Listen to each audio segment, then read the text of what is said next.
What is the moon? What does the moon represent in astrology, in our lives, in the birth chart?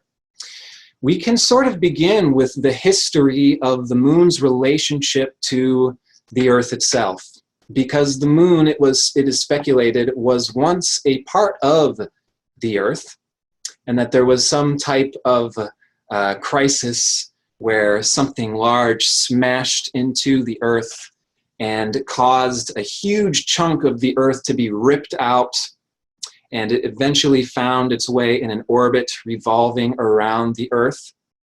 And this is what has become known to be our moon. And so the relationship between the earth, the sun, and the moon are some of the most important relationships that there are in astrology, because the moon is still our mother. The moon is a part of the earth. These both encompass the divine feminine archetype. Now, the moon itself is a reflecting function. The moon we can only see because it reflects the sunlight from the sun back to the earth. And so there is a fundamentally reflective property with the moon. You know what? I'm going to need some form of tracking time. I will be back in one instant. Oh, no, it's right here. Okay, good. Just want to actually have a clock somewhere. Okay, so reflection. The moon is our emotional core. The moon is our center. The moon represents the part of ourself that we are most familiar with. Think of the earth having its own sister revolving around it. That sister was once a part of the earth. And so the moon is very familiar. The moon represents the family, the mother, and the home. But in evolutionary astrology, the moon also represents the ego. And what the ego means is not a dirty or tainted word in this understanding of what ego is. The ego is our point of self-reference, the part of ourself that is most easily identifiable in terms of what we have related to, what we are familiar with, what we are comfortable with, and what we have mastered. So absolutely, the moon represents our emotional well-being and thus comfort. And in your natal chart, the moon will represent your comfort zone, what you are most familiar with, as well as what you have really mastered. There is a mastery of wherever your moon is in your natal chart. That energy is familiar to you. It is a safe space. It is a place of reference that we can return to again and again and check in through our own relatedness to our feelings. Does this feel like it truly resonates with me, or does it not? And this is the type of intelligence that we're speaking about and tuning into today, because my main intention for this workshop is not only to give you the left brain, which we will do. We're going to take the moon through the 8 lunar phases, through the Zodiac signs, as well as aspects to other planets, which is really a huge amount of information. And so we're beginning with the more archetypal, symbolic connection to the essence of the moon first, before we get lost in the technical. And the way that we tune into the moon is through our feelings. And what we're going to be talking about today is, I hope to leave you off with the tools and the techniques to be able to track the moon yourselves, to understand what phase the moon is in, to be able to interpret your own new and full moons. And then in knowing the astrology, you can know, the moon is in this sign, and the moon is in this phase, and it's a few days before or after the full or new moon, etc. And then tune into your feelings. And again, the prerequisite for this class is to be emptied out, and not only let the words that I'm saying inform you, but also your feelings. Because through tuning out all of the distractions and the outer world, we can tune into this emotional intelligence which fills us up from the inside out. And so you can know, it is this time of the month where the moon is in Libra, the way the moon is today. And not only can we know the left brain, this is what Libra means, this is what's going on in these days, but you can tune into your feelings and feel what Libra feels like. And so this is what we're also learning to do is, what does a full moon feel like? What does a new moon feel like? What does it feel like when the moon is in a square to Saturn? And then using these feelings, you can also learn astrology through reverse engineering. Rather than just, a moon square to Saturn should mean this. You know the moon is square to Saturn and your feelings are informing you of what that aspect means. This is how astrology works.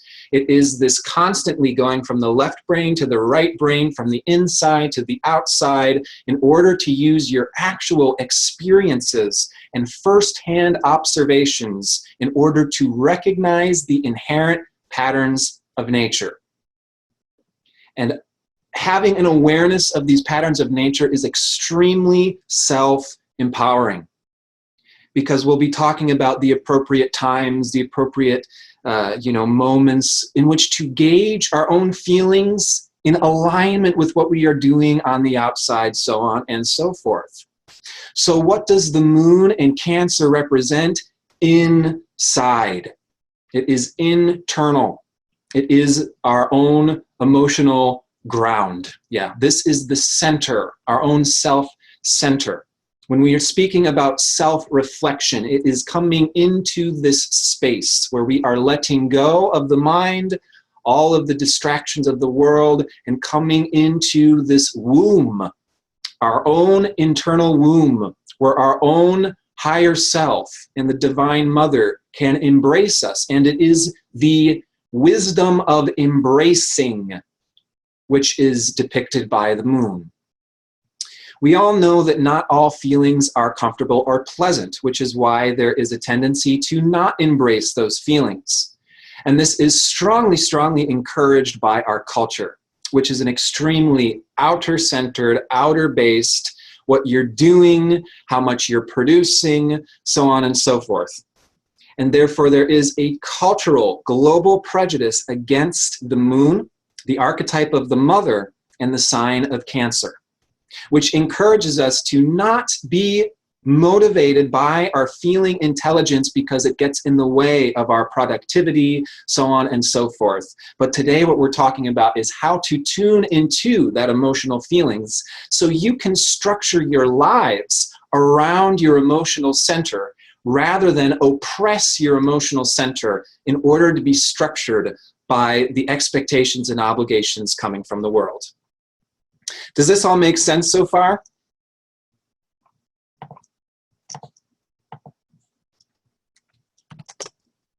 Okay.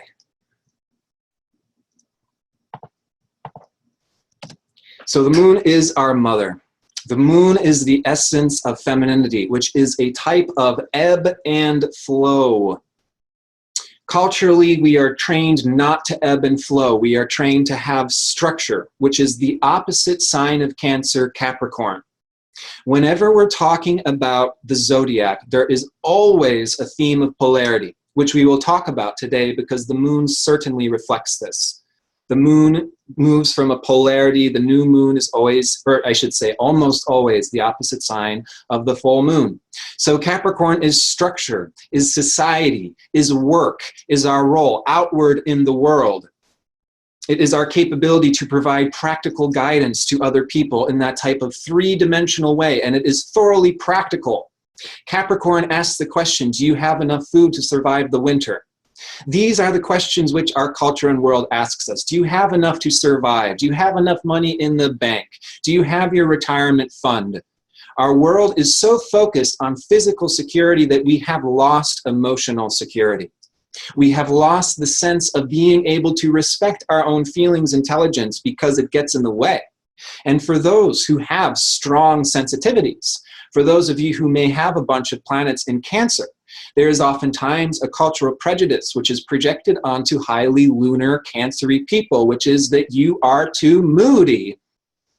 This word moon, this word moody, this word lunar, this word lunatic has been a long-standing prejudice against sensitive, emotional people who are considered crazy for having that type of emotional sensitivity because it changes. It ebbs and it flows, just like the changing seasons, just like the changing tides. And yet, this is nature. Everything in nature has an ebb and flow. Everything in nature has a tide. And so we have become disconnected from nature. We have become disconnected from reality because of our consensus over concern with reality, which is actually a man-made distortion and separation from nature, which we have now called reality. But it's a distancing from reality. And so tuning into our feelings means feeling whatever we're feeling, whether we like it or not, and having the safe space in order to do this processing, which is the most needed and the most missing quality on this planet at this particular time. We have very little encouragement or safe space to emotionally process, and that is separating us from our own deeper intelligence that would be uniting us with our soul's desires and our motivation to heal and restore this planet, which is why the feelings can be painful. We're picking up on sad things, we're picking up on destructive things in the world, and yet through embracing, which is the Cancer word, moon word, embracing, these feelings can be digested into realizations, tools, and techniques to actually resolve what is at the root of these issues that will never be resolved as long as we are tuning out of our feelings, sweeping things beneath the surface, so on and so forth. So here is our image of the mother holding the moon. And this is the Cancer lunar feminine intelligence. The most needed and missing medicine in our day and age is the wisdom of nurturance, the providing of safe space, which ideally the mother is supposed to provide to her child. And in today's day and age, it is very uncommon for the mother to truly provide this type of security to the child. Why?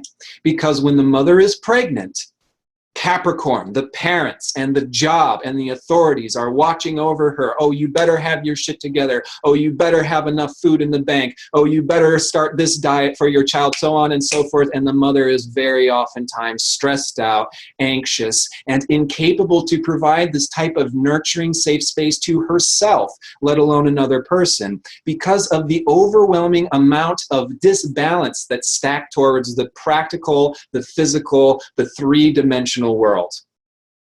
The wisdom of the mother is to provide to the child safe space to feel whatever it is that you are feeling.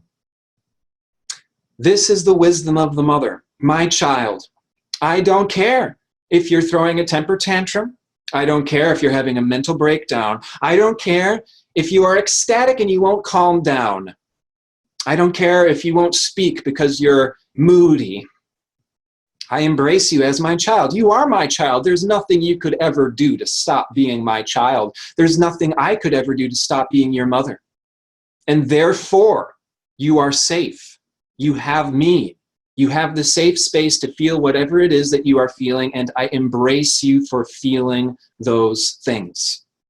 This is the moon. This is Cancer. This is the intelligence and the wisdom which we must give to ourselves first, because it will not be given to us by authorities or the external world. And what we are learning today is the tools and the techniques to make this easier and to be able to form, again, structures and bridge our right brain, our left brain, and our practical intelligence and our emotional intelligence together. So here's our lady Cancer, and as you can see, she is very comfortable upon her shell, looking into the water, seeing her own self-reflection. And this is a visual depiction of the Cancer process in itself. What do Cancers stereotypically like to do? Particularly when they're feeling a lot of things. They like to lock themselves in their room. Cancer is a yin sign. It is about going inside. Another stereotypical Cancer thing is to eat food. because it is comforting inside of our body. And this is a stereotype that gets associated to cancer. Why? Because in our current day and age and our culture, it is so difficult for the highly cancer person to have that safe space to process, right? Highly cancer, sensitive, emotional, empathic people are told, oh, hermiting yourself in your room once again? Oh, being lazy and dropping the ball once again? Oh, you and your feelings get in the way of your friends once again? These are cultural prejudices stacked against emotional processing. And so highly cancer people will eat a lot of food to suppress their feelings. It is a synthetic way of making our body feel better by ignoring the feelings that we are actually trying to process. And so again, self-reflection is the means of processing feelings, which is a way of tuning into our own soul. The moon is our ego. It is our story that we are familiar with. The moon represents our past. This is why the moon is familiar to us. This is why the moon is our comfort zone. We have formed that comfort zone over many lifetimes. And yes, we do have to be aware to step outside of the room sometimes. We do have to push on our comfort zone. We do have to be active in the world. And there is always that polarity of coming into our feelings processing and then realizations taking us back out there in the world. And we will see this process reflected in the lunar phases.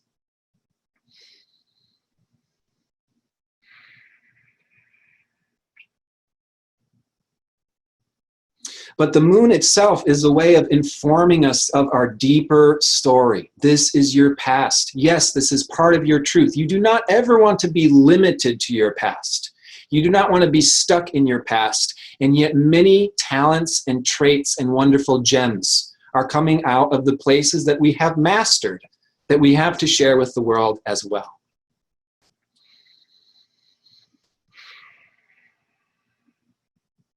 So by tuning into the moon, we are tuning into our own function of realizing our own purpose out there in the world.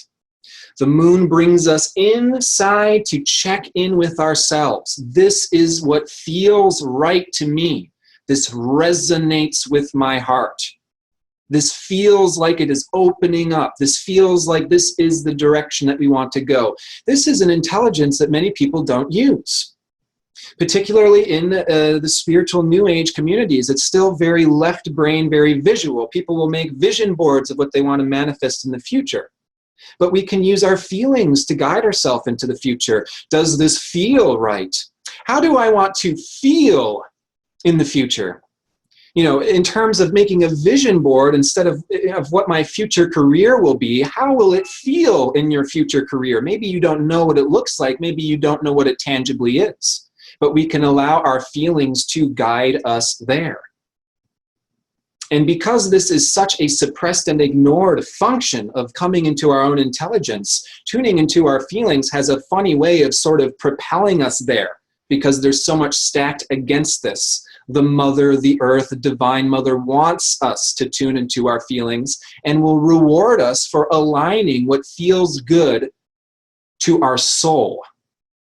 What feels good to you in your body may not just be your ego. It may also have to do with your soul story that goes past lifetimes. And there can be gems, there can be talents and traits that are coming out of these things as well. So as we know, the moon cycle is 1 month. Yes, around 30 days for the moon to completely go around. And so the moon is certainly correlated with the menstrual cycle. The moon is also correlated with the earth, as we said.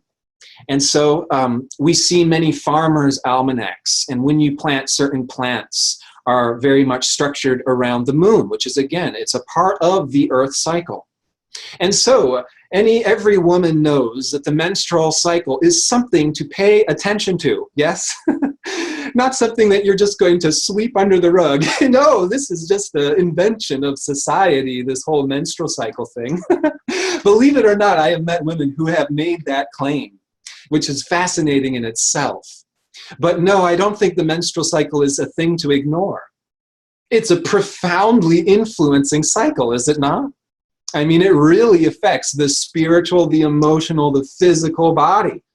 I mean, women have so many, vital energy flowing out in the menses blood. Of course, that takes a huge physical toll on the body, let alone the emotional and the spiritual, which is why during the menstrual period of the cycle, in traditional times, women would go off into their red tents to do what? Emotional processing. I'm sure many of you are aware that when you're on your period, it's not the best time to be juggling a million things and doing a bunch of worldly obligations. This is another thing that is very much slandered by our misogynist world and culture.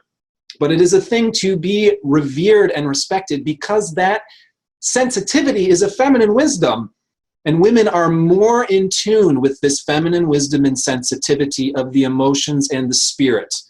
And the role of men being the warriors and the knights who are supposed to be chivalry, acting in honor, are here to protect the softer, more sensitive feminine qualities. This is the relationship between the masculine and the feminine inherent of all of us, irrelevant of our gender. We all have these changing tides. When the moon goes all the way around 1 month cycle, this is what affects the tides on Earth. As you can see in this diagram from the National Organization of Oceans and Atmospheric Administration, I think. When the moon is closest or farthest from the sun, it really affects that gravitational pull of the sun, and this is what pulls the tides. And so again, we have this tidal pull, the ebb and flow of the ocean is this symbolic representation of our own feelings, connecting us back to the womb, connecting us back to the mother. And so, about this part, has anybody any questions about what we have discussed so far in terms of the archetype of the mother and of emotional intelligence and what it is that we are tuning into? I'm thinking it's pretty straightforward. So far, this should all be review. And by the way, the majority of you, when I polled you, are interested, you're just coming into learning astrology. And so again, this is going to be a lot of information. And my goal is that you will leave being able to track the moon, understand the moon through the signs, understand the moon through the lunar phases as well. But for those of you who are more familiar with astrology, we'll go in depth with these phases and you will hopefully learn some new things as well.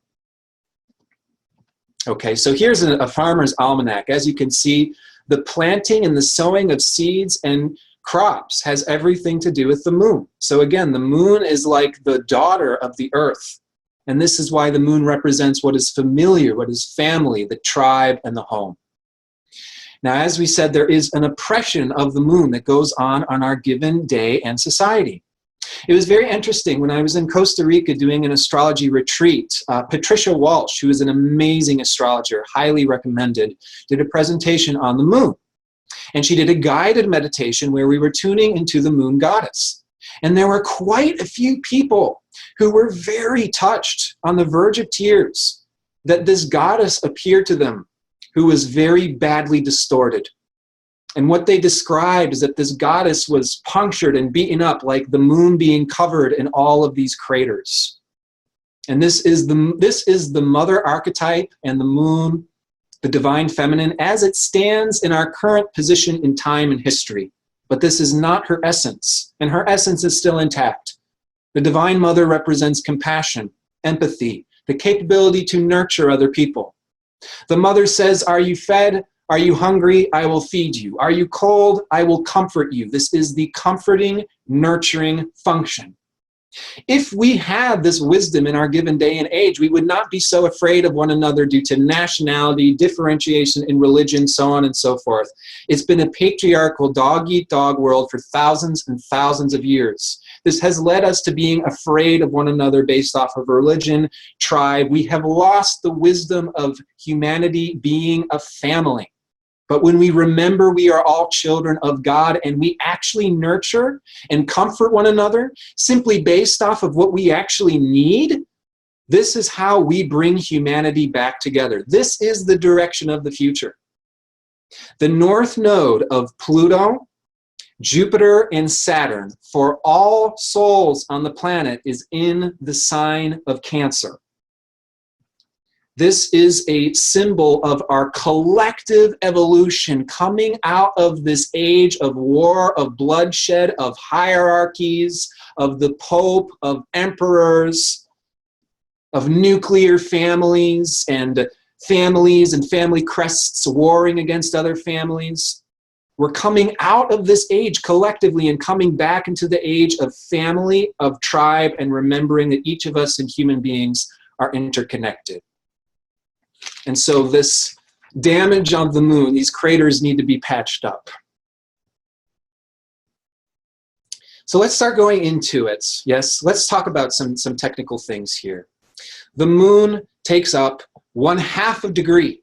It's some 0.533 degrees of the diameter of the Earth on the horizon. And so approximately 365 times 2, I think this is like 700 something, I'm not very good at math, is the amount of moons you could fit around the horizon. The moon and the Earth take up approximately 1/2 degree in the sky, which in itself is a physical miracle that the moon and the sun, irrelevant of their vast difference in size and their vast difference in proximity to the Earth, appear in the sky to be the exact same size, is a physical astronomical miracle. And how eclipses work, where the moon perfectly passes over the disk of the sun, this is an astronomical miracle.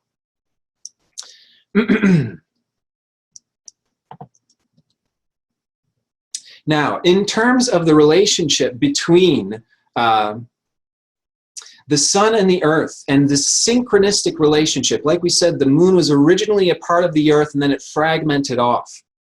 The moon found itself in a synchronous rotation around the Earth. So that way the moon orbits and rotates around the Earth at the same exact pace. And this means that one face of the Earth is the only face observable by the Earth. And this side here, the right side of the moon, the far side of the moon, is never observed by us. It is again this synchronistic connection of the sun and the Earth. So let's talk about these new and full moons. This is how it happens. Obviously, the one side of or I shouldn't say that, that's not true. So we see the one face of the moon being illuminated by our perspective. When the moon is closest to the sun, in between the sun and the Earth, we have a new moon. When the moon is furthest from the sun and the Earth is in between the moon and the sun, we have a full moon. Is everybody understanding this animation in this graphic? And this is making sense? Because we're going to next move into the 8 lunar phases. And so I'm going to just check in with everybody first. Does anybody have any questions so far? So far, we have only discussed the archetype of the moon, the mother, and how the moon functions in the natal chart.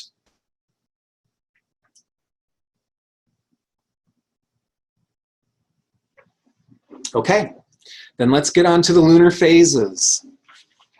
By the way, what we're learning about today, can you repeat the location of the full moon again? A full moon is when the Earth is in between the moon and the sun. So the sun is completely illuminating the moon. When the moon comes around and is in between the sun and the Earth, the moon is receiving all the light on the side we don't see, and this is a new moon. Does that make sense? Does the moon's polarity point have significance? That's a great question, Georgia, and it's going to come up too because polarity is fundamental in astrology. Every zodiac sign has an opposite polarity. And the relationship between a sign and its polarity is like the relationship between form and the formlessness which surrounds form, or the relationship between light and shadow. And so Cancer is the antithesis of Capricorn, which is the antithesis of Capricorn. Cancer is like negative Capricorn. Capricorn is like negative Cancer. And so any planet in any sign is going to be working with that polarity in a sort of fundamental way, the same way light needs shadow and form needs formlessness. Does that make sense?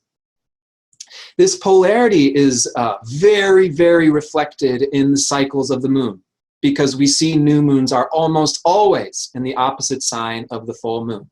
And so there is a dance, which we are talking about now. And that's what we're going to talk about right now, is what is this dance?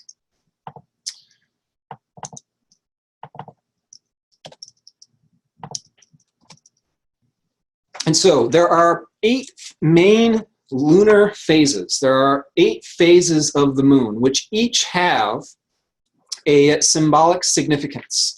When we're talking about the lunar phases, this is again the relationship between the moon, the sun, and the earth. This is a monthly dance.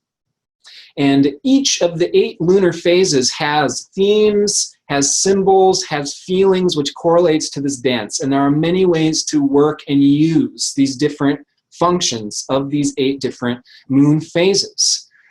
It can be used in your own intentional practices. It can be used in your own magical practices in terms of when you are actualizing certain desires, certain intentions. It can also explain your interactions with other people. It can also explain how easy or difficult you're trying to bring things into your life. Again, by understanding these lunar phases and cycles, we can tune into the cycles of nature and make our lives infinitely easier by not fighting against the grain of nature. So what I'd actually like to do is, before we get to the new moon, there is a balsamic phase, which we'll conclude with. Before the new moon, there is an old dissolving feeling, and the old cycle is letting go. Now, the balsamic phase, which is the phase that happens just before the new moon, is always in the sign where the prior new moon took place. So for example, a week ago, I believe on the 23rd, we had a new moon in Cancer. And a month from the 23rd, June 23rd, the balsamic moon will be in Cancer. The old moon is the moon that is dissolving just before the new moon. And that is the completion of the prior moon cycle. And there is a letting go and a dissolving and an unwinding and a dying that happens just before the new moon. The new moon itself represents the emerging, the germinating of a new seed intention. And of course, I'm sure many of you are familiar with the idea that the new moon is a time to be sowing seeds of intentions.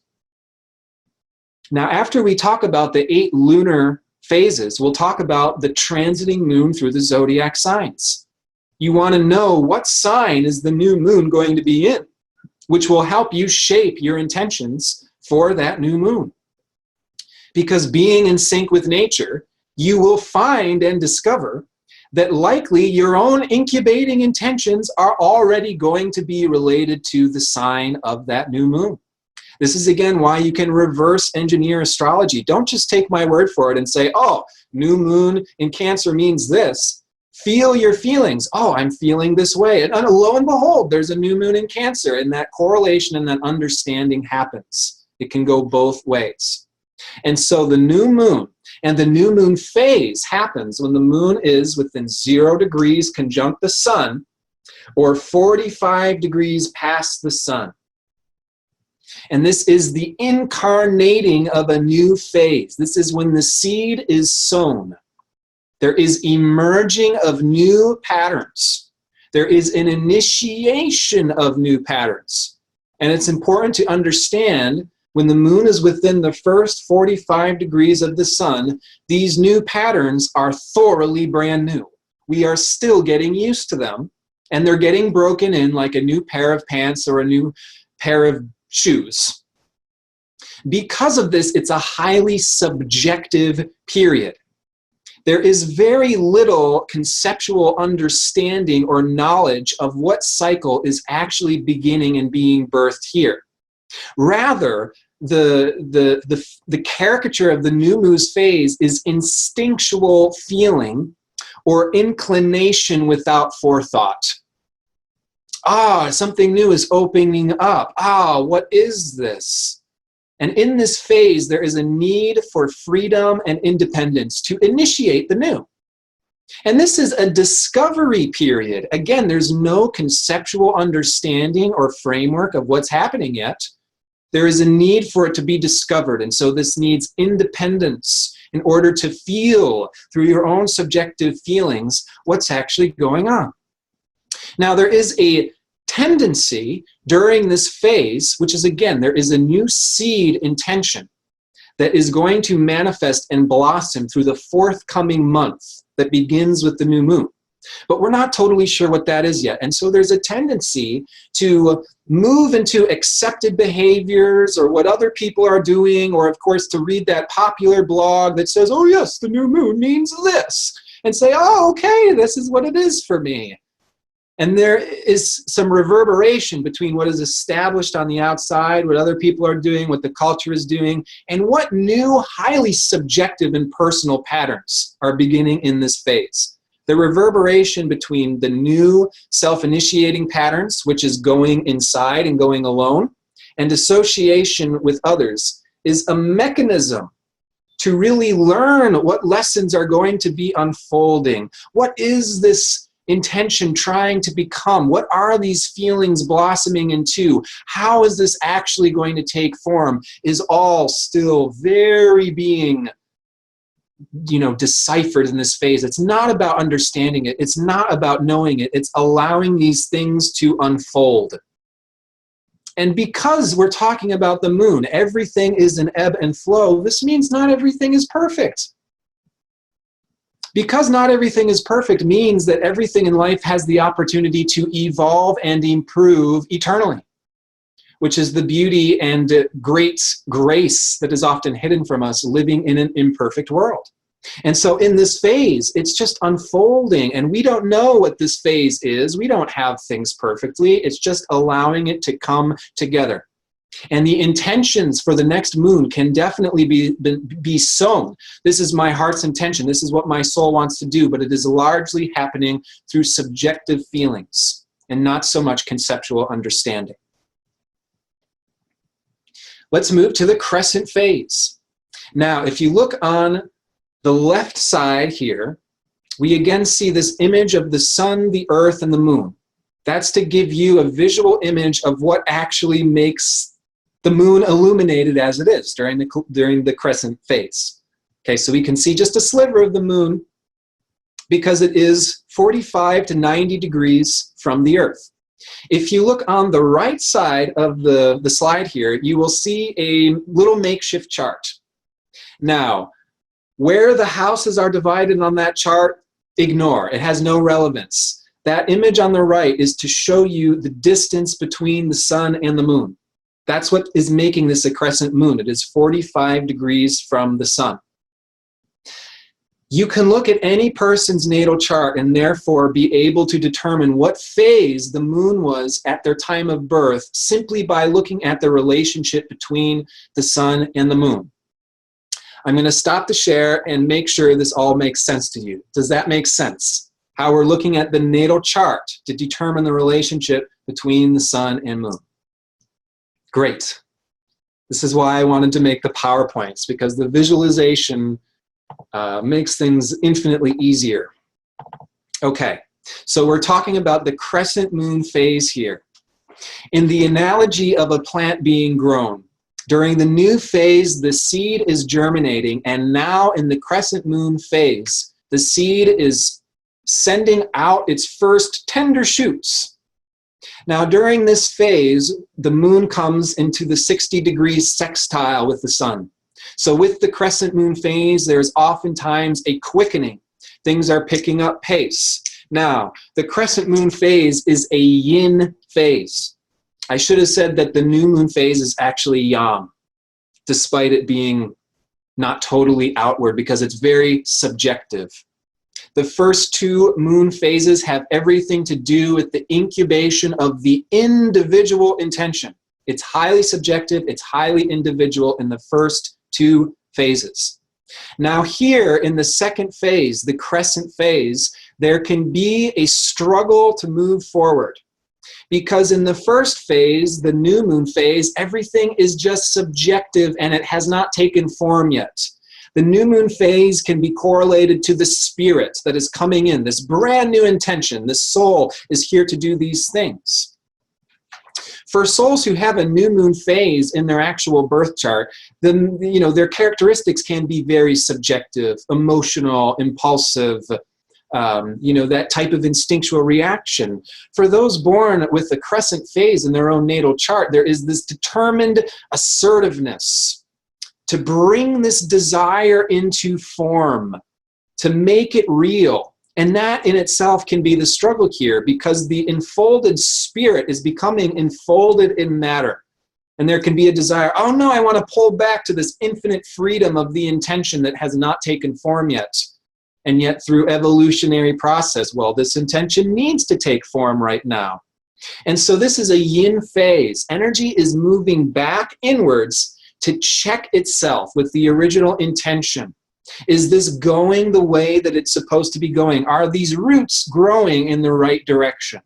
Is the question that can come up during the crescent moon phase. And because this is a yin phase, there can be a withdrawal inside in order to stabilize, to let these roots grow. And this is necessary in order for the individual to establish themselves in terms of what is actually working for them. Again, the intention can be to look to society, or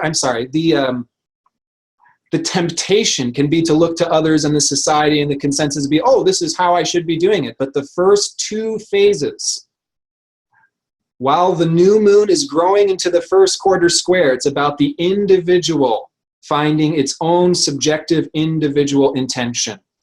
And during the crescent moon phase, there can be this desire to slow down or to come back inside, but it needs to take solid form. Those roots need to grow in the direction that is necessary for the plant to be able to sustain itself.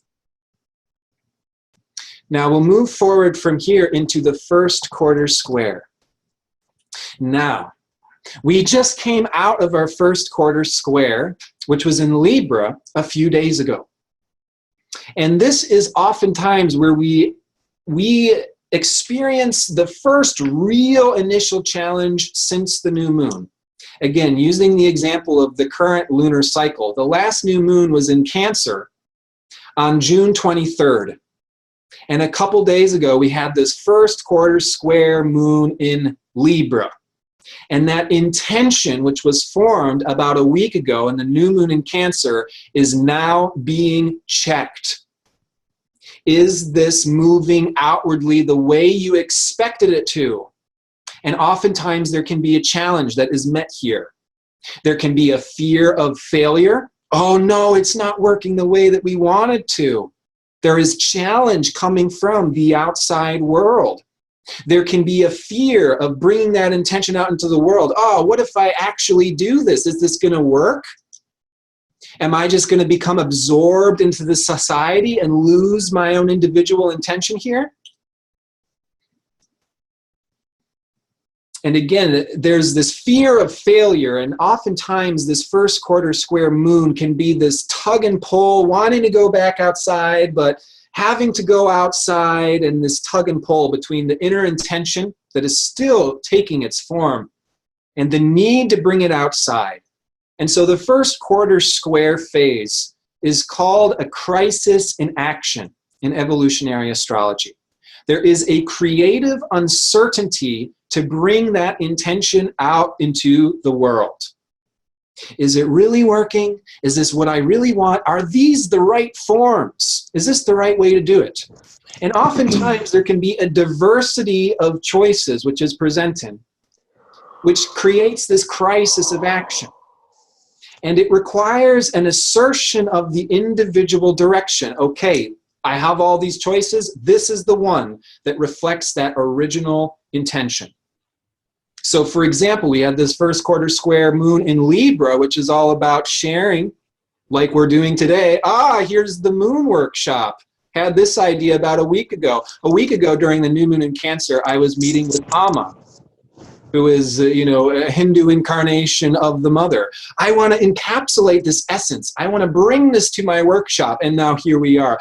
Oh shit, is this working? Are you guys getting this right? Are you learning and getting the essence at the same time? This is my own personal example of how I'm working with this lunar cycle. The moon is in Libra. It's about sharing. It's putting it out there. But is this sharing that I'm doing, is it reflecting the same feeling and intention of the mother that I was submerged in a week ago during the new moon in Cancer? And so it's about, okay, this is how we're going to do it. And this can happen through a process of elimination. Well, that way's not going to work, and that way's not going to work. This is the way that we go.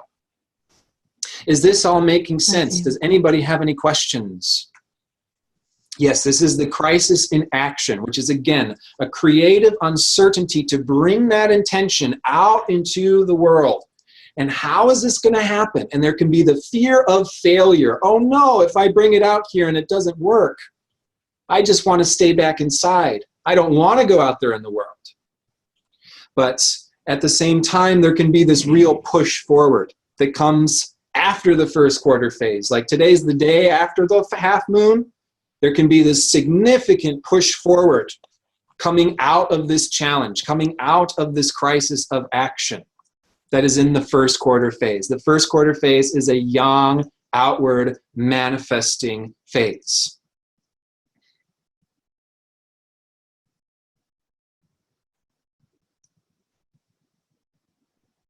So the question is, what do we do with this energy? Just make choices? Yes, there can be challenging decisions that are made. Again, we will notice that it's really not just at the full moons that there can be challenge. At these squares, the first and the last quarter moon, yeah, there can be challenges. There can be choices that need to be made. For this first quarter square moon, the question is, how am I going to manifest this intention that has not become manifested yet? When our intentions become manifest is going to be during the full moon. Here is when we're bringing it out for the first time, and there can be that hesitation to bring it out. Oh, I don't know if that's right. Oh, which way is going to work best? Okay, but it's time to make this decision. I got to do this presentation today. This is how we're going to do it. This can represent the first quarter square. Now, someone's asking about the first quarter square in the natal chart. This will characterize someone with a strong will and ability to organize and make decisions. So absolutely about decisions. It's about self-exaltation, the thrill of activity and overcoming difficulties. The shadow is a tendency to defeatism and escapism. So do you understand? This is in the natal chart, the transiting, have to make decisions, fear of failure, or I am the one to make these decisions. I like challenges. Can characterize somebody with this in their natal chart.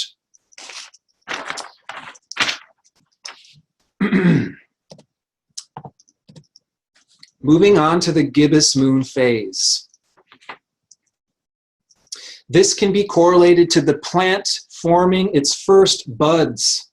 The buds are starting to come out. Oh, I see this is starting to take some manifestation, but has it manifested yet? No, not quite. The gibbous moon is when the sun is 135 to 180 degrees from the sun, as depicted on that visual on the right side of the screen. The characteristics of the gibbous moon phase is evaluation and adjustment. The correlation of the gibbous moon can be made to the sign of Virgo. There is a looking back, there is an evaluation, and there is an adjusting. These promising buds are coming forth, but is this happening in a way that is truly representing what the original intention was? And that type of analyzing can be going on. Now, in this phase, things have not become manifest yet. And so we're making revisions and adjustments, and there can be a sense of imperfection. Oh, this isn't exactly how I wanted it to be. Or there's a blockage here that needs to be uncorked. And what goes on in this adjusting, refining gibbous moon phase is that there can be a reverberation between subjectivity and objectivity. Oh, this feels uncomfortable. This feels like there's a blockage. This feels like it's imperfect and it's not going the perfect way that I imagined it at first.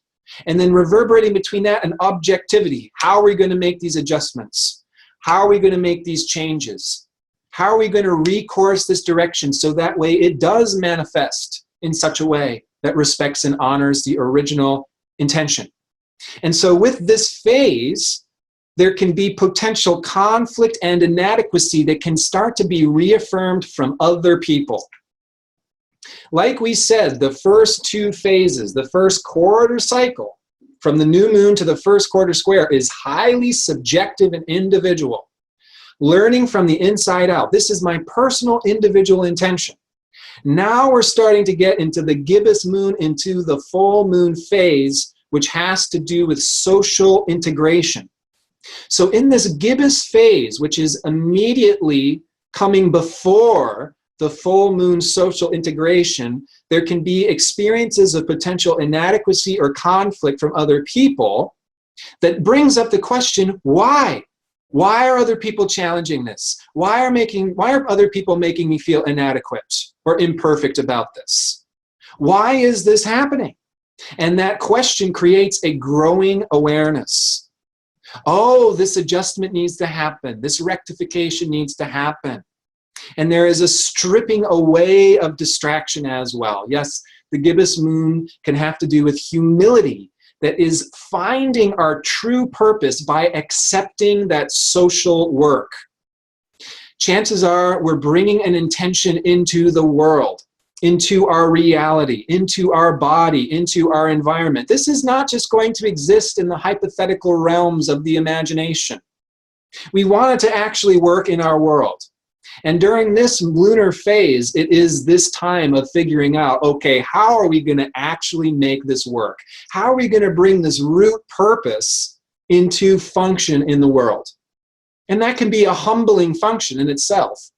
But it's also a purifying, a stripping away of the distractions in order to make that root intention work. So that way, during the full moon phase, it can become manifest outwardly in the world. Is all of that making sense to you all?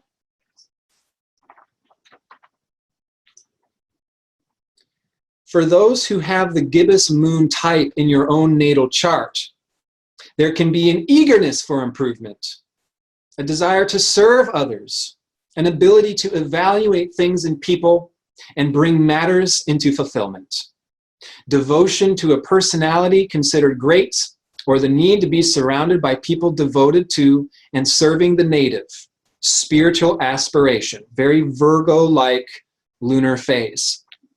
By the way, when I am reading the natal interpretation, these are interpretations coming from the astrologer Dane Rudhyar. Dane Rudhyar is the very astrologer who pioneered these lunar phases. So let's move on to the full moon phase. This, I'm sure you are all familiar with. It is when the moon is on the other side of the earth is in between the sun and the moon. The moon is 100% illuminated, and this is where there is that type of illuminating experience and function. This is when things are flowering. The plant is now flowering. There is a blooming. The full moon phase is an outward yang phase. There is a manifestation. There is a fulfillment. This can also be a clarification of that purpose. Like we said, the new moon phase can be very unclear and confusing. There is a seed being sown, but I do not conceptually understand what it will blossom into yet. That type of clarity and understanding can become manifest during the full moon phase. Oh, okay. Now I see what I'm bringing into manifestation. Oh, okay. Now I can see the full scope of the challenge of bringing this into manifestation. Bringing any intention, making any seed into a plant is a tension between the past and the future. The past doesn't want to change anything. The past doesn't want to initiate new patterns. These lunar cycles are about nature constantly bringing in new patterns. The seasonal changes is this spiral of constant evolution and change. This is what life and nature is. And by the way, it all reflects the same fundamental pattern. Isn't that amazing? I mean, we're talking about these 8 lunar phases that reflects the zodiac signs. And when we talk about planetary aspects such as the opposition, squares, trines, they all reflect the zodiac signs that reflect the lunar phases. It's the same fundamental pattern. And this pattern, I hypothesize, is the Fibonacci sequence. It is the actual pattern in the dance of life that is unfolding before us.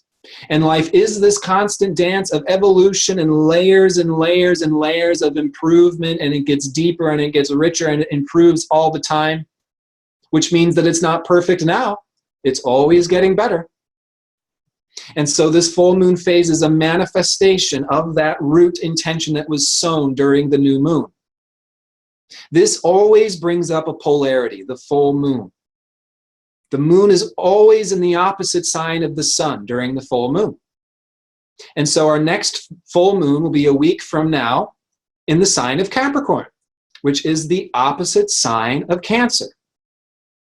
If we roll back a week during this new moon in Cancer, June 23rd, we were sowing a seed of intention of coming into a newfound emotional sensitivity, being connected with family, tribe, home in a more emotionally fulfilling way, bringing more nurturance and fulfillment inside of ourselves through self-reflection, etc., etc., etc. What do we think becomes manifest during the full moon is the outward structuring of that intention. Cancer is everything to do with the inside. Capricorn is everything to do with the outside. How is it existing in the world? How are these maternal intentions being brought into your external structures? Will be some of these themes in the full moon in Capricorn, will be the themes in every full moon in Capricorn to some degree. And so the nature of polarity always becomes manifest during the full moon. How are we going to bridge these two together? Cancer is emotional security, Capricorn is physical security. You can't be emotionally safe if you're in a physically unsafe space. So there's a relationship between polarities. Polarities are always working together, and the full moon is when this polarity and the potential tension and conflict between these polarities are most manifest, are most apparent. There is an illumination with the full moon that shows us how are we going to honor our own inner intentions while also being involved in the outside and socially interacting. And so during the full moon phase, which is 180, which is when the moon is 180 degrees to 225 degrees in front of the sun, there can be key people and key events or key messages which are causing that inner-outer reverberation. There can be a seesawing between withdrawing back into that original intention and socializing outward and interacting, with others. There can be a temptation to overly outwardly engage. Oh, okay, this is what everybody else is doing. I'm going to leave my intention behind. But again, the full moon represents the opposition aspect, represents the zodiac sign of Libra, the scales, which has everything to do with balancing inside and outside. Challenges can come from the outside and other people that are challenging our own intentions. How are we going to bring this out into society? Is this making sense to you all? For those who have the full moon type in their chart, there is a mental objectivity, a capability to make ideals concrete, to receive illumination, to bring an image forth. Someone born on a full moon, that's a powerful moon that represents the image that they're bringing forth. How to bring what one feels in order to bring it into fulfilling social obligation. It can also be a sense of being divided from the inside and the outside. And again, the intention is to bring the two together. An opposition aspect, the zodiac sign of Libra, has to do with bridging and balancing and bringing oppositions together. Okay, so it looks like there's no questions.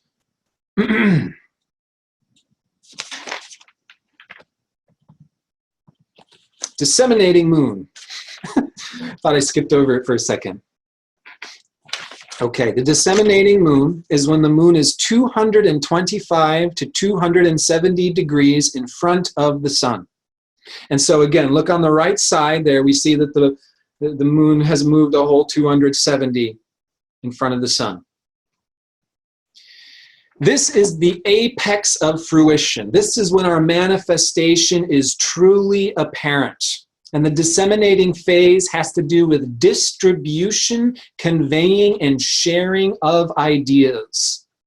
There is an integration of personal purpose into the social sphere. There is socialization into culture, integration into the world, bringing one's unique ideals into integration. Now it's interesting because this is a yin going inside that is simultaneously becoming manifest outwardly through the fruition of these intentions outwardly into societal integration. So this is the phase where we see that fruition of the intentions that were sown during the new moon, and now they are being integrated into our lives, into our society, into our bodies, and our environment. Does this make sense?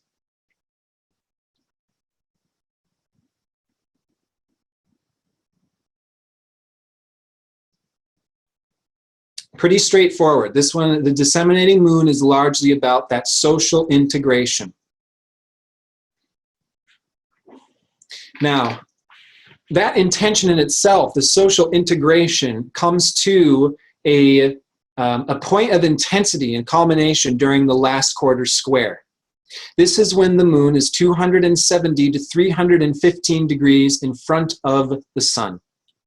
And this is another point where there can be challenge. The first quarter square moon was called a crisis in action. The last quarter square moon is called a crisis in belief. And that's because there is a completion of this intention being integrated outwardly into our lives, into society. And yet there is a growing awareness that there is an evolution that is continuing to unfold, now starting to grow into a different direction. And here again, it's about revision, it's about reorienting. And there can be a turning that is going on, a turning of direction. Again, this crisis of belief has to do with an awareness of an idea that is evolving beyond the intention that was just sown and what's going on in the world and the consensus again. This is where we need to look very differently at reality. And new ideas are starting to come up, but the new ideas are not fully aware of or actualized yet. And so there's this, again, this tension, just like in the first quarter square. I'm not sure if I want to go out there and to start plunging into the unknown and to start doing this deeper searching of what more can be there when there's already this which has become established. Let's just stay in what has been established. Someone who has this last quarter type in their natal chart has a managerial and organizing ability in terms of being able to see social ideas in terms of how they can be improved upon, and there's a capability to anticipate crises. Like, let's start to make ourselves aware of what more can potentially be coming because this is established. This is what this phase represents. It has been established. We become a master of managing and organizing the past intention, but now there is more that is beginning to open up. And this is what creates the crisis in consciousness, crisis of belief. Now the unknown is starting to open up before me, this void, this ocean of awareness that is new, that is daunting, that is unknown. How do I approach that? Vincent van Gogh had the third quarter moon in his own natal chart. He had this incredibly brilliant sensitivity and awareness and struggled immensely in bringing that out in the world and spent much of his time coming back inside. With this phase, there is a learning to adopt beliefs unique to the identity. The intention has become established in the world, and now there is a continued growing into the unknown. Consciousness is preparing to expand into a new cycle. And it is in this phase that the fruit has become fully fruited, and now the fruit has dropped, and the fruit is beginning to decompose. Is this making sense? Does anybody have any questions?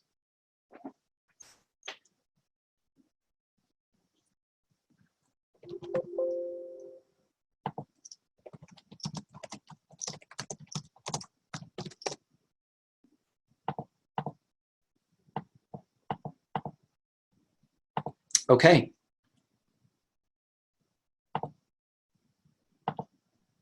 So we move into the balsamic moon.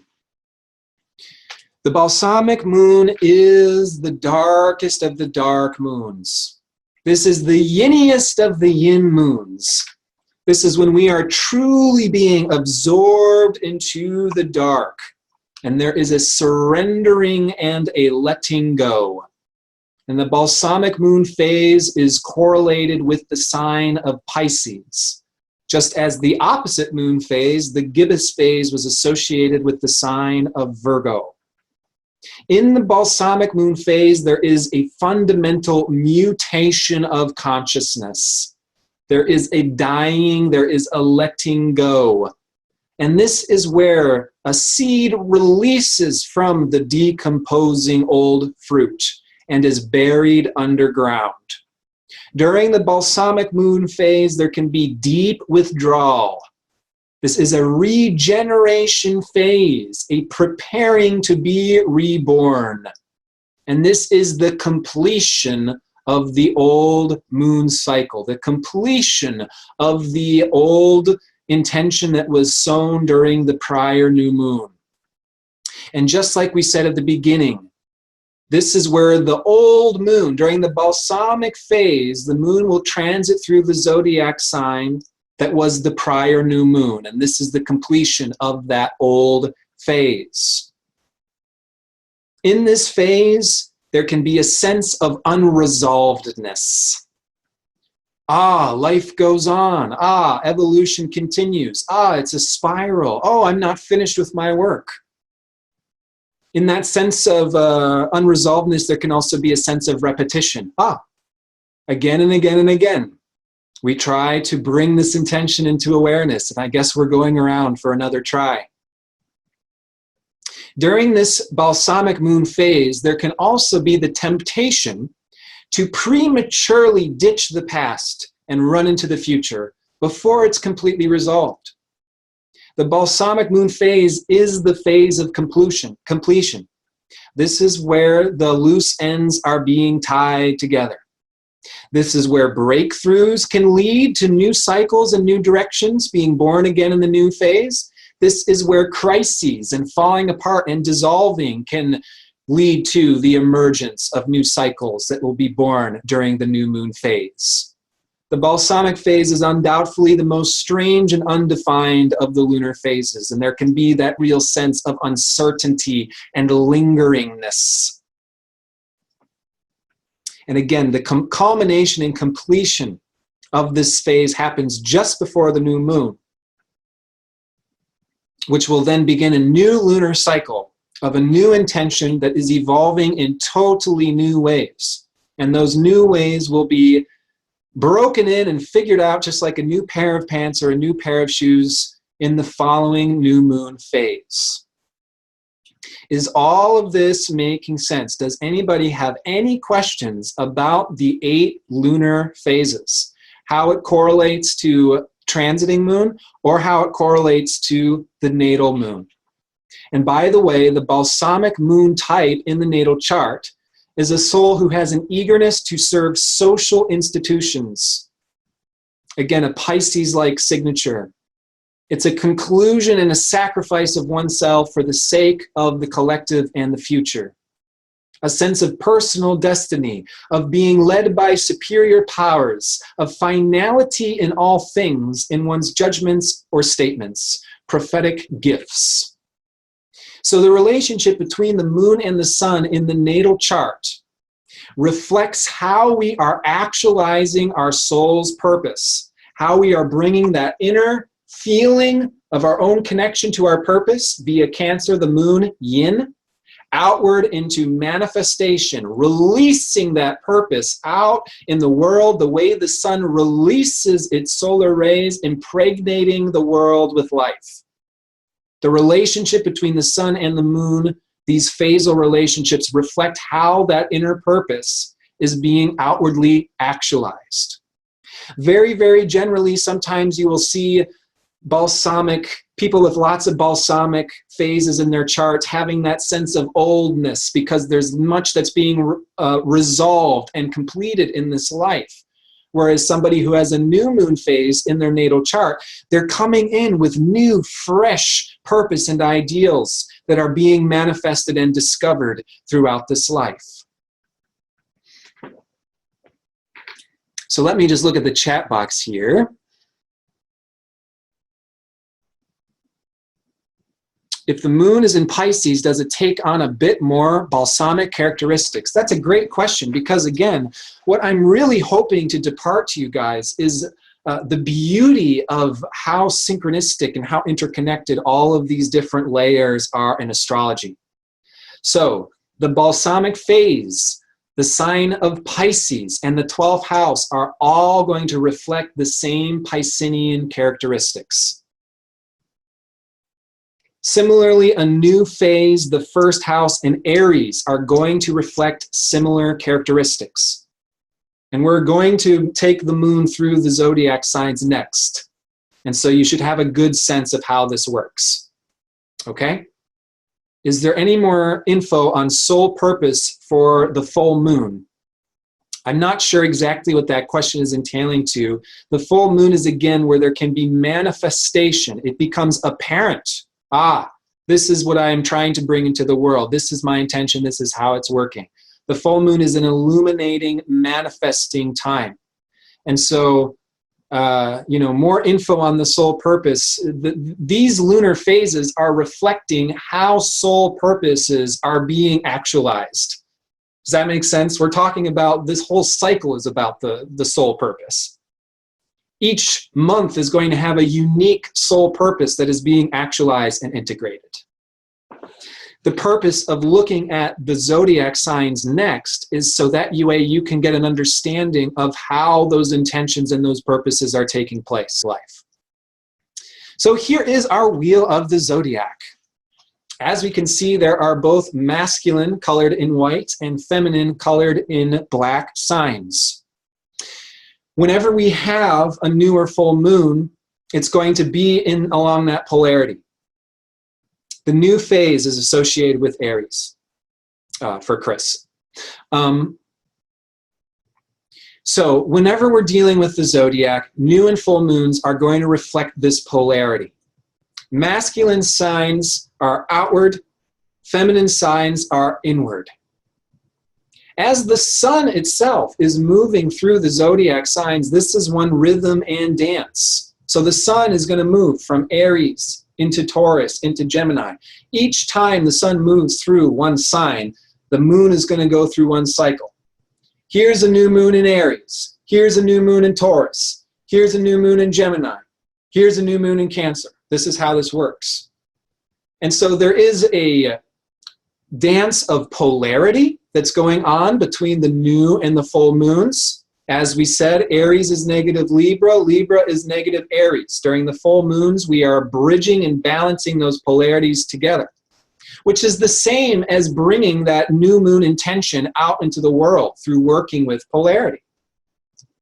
So there's this dance of polarity, and there's also the dance of the spiral, the consecutive movement from one sign into the next sign into the next. And this all is reflected in the natural rhythms and dances of the sun, the earth, and the moon. How the zodiac signs are determined themselves is the relationship between the sun and the earth. So, for example, the spring equinox, at the exact moment of the spring equinox, is the exact moment that the sun enters Aries. At the exact moment of the summer solstice, the sun enters the sign of Cancer. And so these rhythms and cycles are going on. Every time the sun is moving through a sign, here's the theme of the month. That's what we're working with here. And those 8 lunar phases are going to show you how that theme is becoming manifest and integrated throughout that month. Is that all making sense, you guys?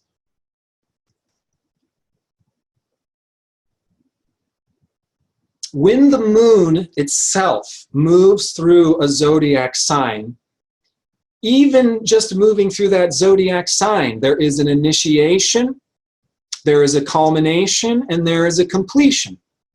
And this happens approximately every 3 days for the moon to transit one sign. And that's a general approximation. So when the moon just enters the sign of Scorpio, I believe later tonight or into early tomorrow, I'm not sure. When the moon just enters the sign of Scorpio, there is going to be an initiation. First, there's going to be a culmination and a completion of the moon moving through Libra. And then a movement into Scorpio. And then 3 days of working with moon and Scorpio. And then a culmination, a completion, and a movement into Sagittarius. When the moon is on the cusp of any zodiac sign, there can be a degree of intensity, which is completing the prior sign and moving into the next one. So, for example, the moon is in Libra. And by the way, this is what we're going to talk about. What's going on when the moon's in Libra? We're doing social interaction right now.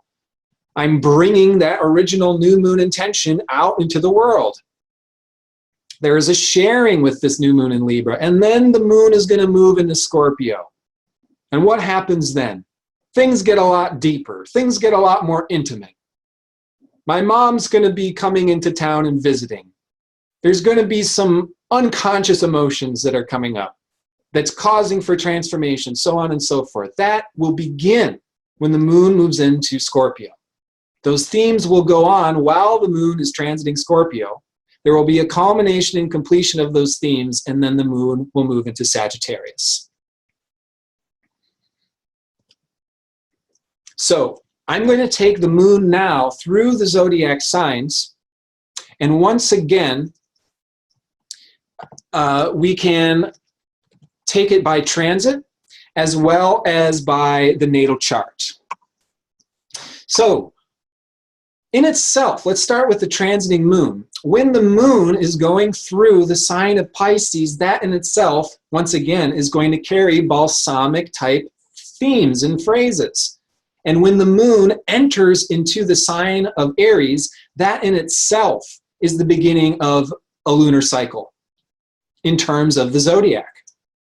When the transiting moon moves into the sign of Aries, this is a period of initiation, just like the new moon. When the moon is in Aries, we have more energy. We are more active. We are more outward. We are more of a daredevil. We are more likely to go out and to break down limitations and to initiate new patterns. This is the Aries archetype. What we're going to be talking about here is learning to use the moon in order to plan out your life. Oh, okay, well, the moon is in this sign today, and so I'm feeling this. But in a few days, the moon's going to change signs, and that's going to be a perfect time to perhaps initiate some new things or to go work out because the moon's going to be in Aries. This is how this works. Aries is the sign of initiation. It's about breaking and leaving the old behind. Aries is ruled by Mars, the planet of the sword. When we are born into reality via our mother, we are separated from the mother via the umbilical cord. That severance, that separating is Aries, and it is about individualization. When the moon is in Aries, it's the opposite of when the moon is in Libra. We may not want to socialize and be involved in so many groups. We are setting off and wanting to do our own thing. And there can be a jet fuel of excitement and instinctual reactions which are propelling us to break free and initiate new patterns. For somebody who has their moon in Aries in their natal chart, this is what they're going to be a master of. Wherever your moon is in your natal chart is where you have a PhD. It's where your comfort zone is, it's what you're familiar with, and you have no problem doing that energy. So someone who has their natal moon in Aries is a master of independence. And their own emotional nurturance needs requires independence. We're going to be talking about how to nurture yourself via your moon sign. Someone who has their moon in Aries has to go to the beat of their own drum. The wisdom of Aries is one person, can make a difference in the world. So go off, pioneer, set your own direction, and have that spaciousness and that independence to take things in your own direction. So natal moon in Mars is a natural warrior, a natural leader, a natural initiator. And when transiting moon is going through Aries, we are beginning and initiating new patterns. And there's a lot of physical energy.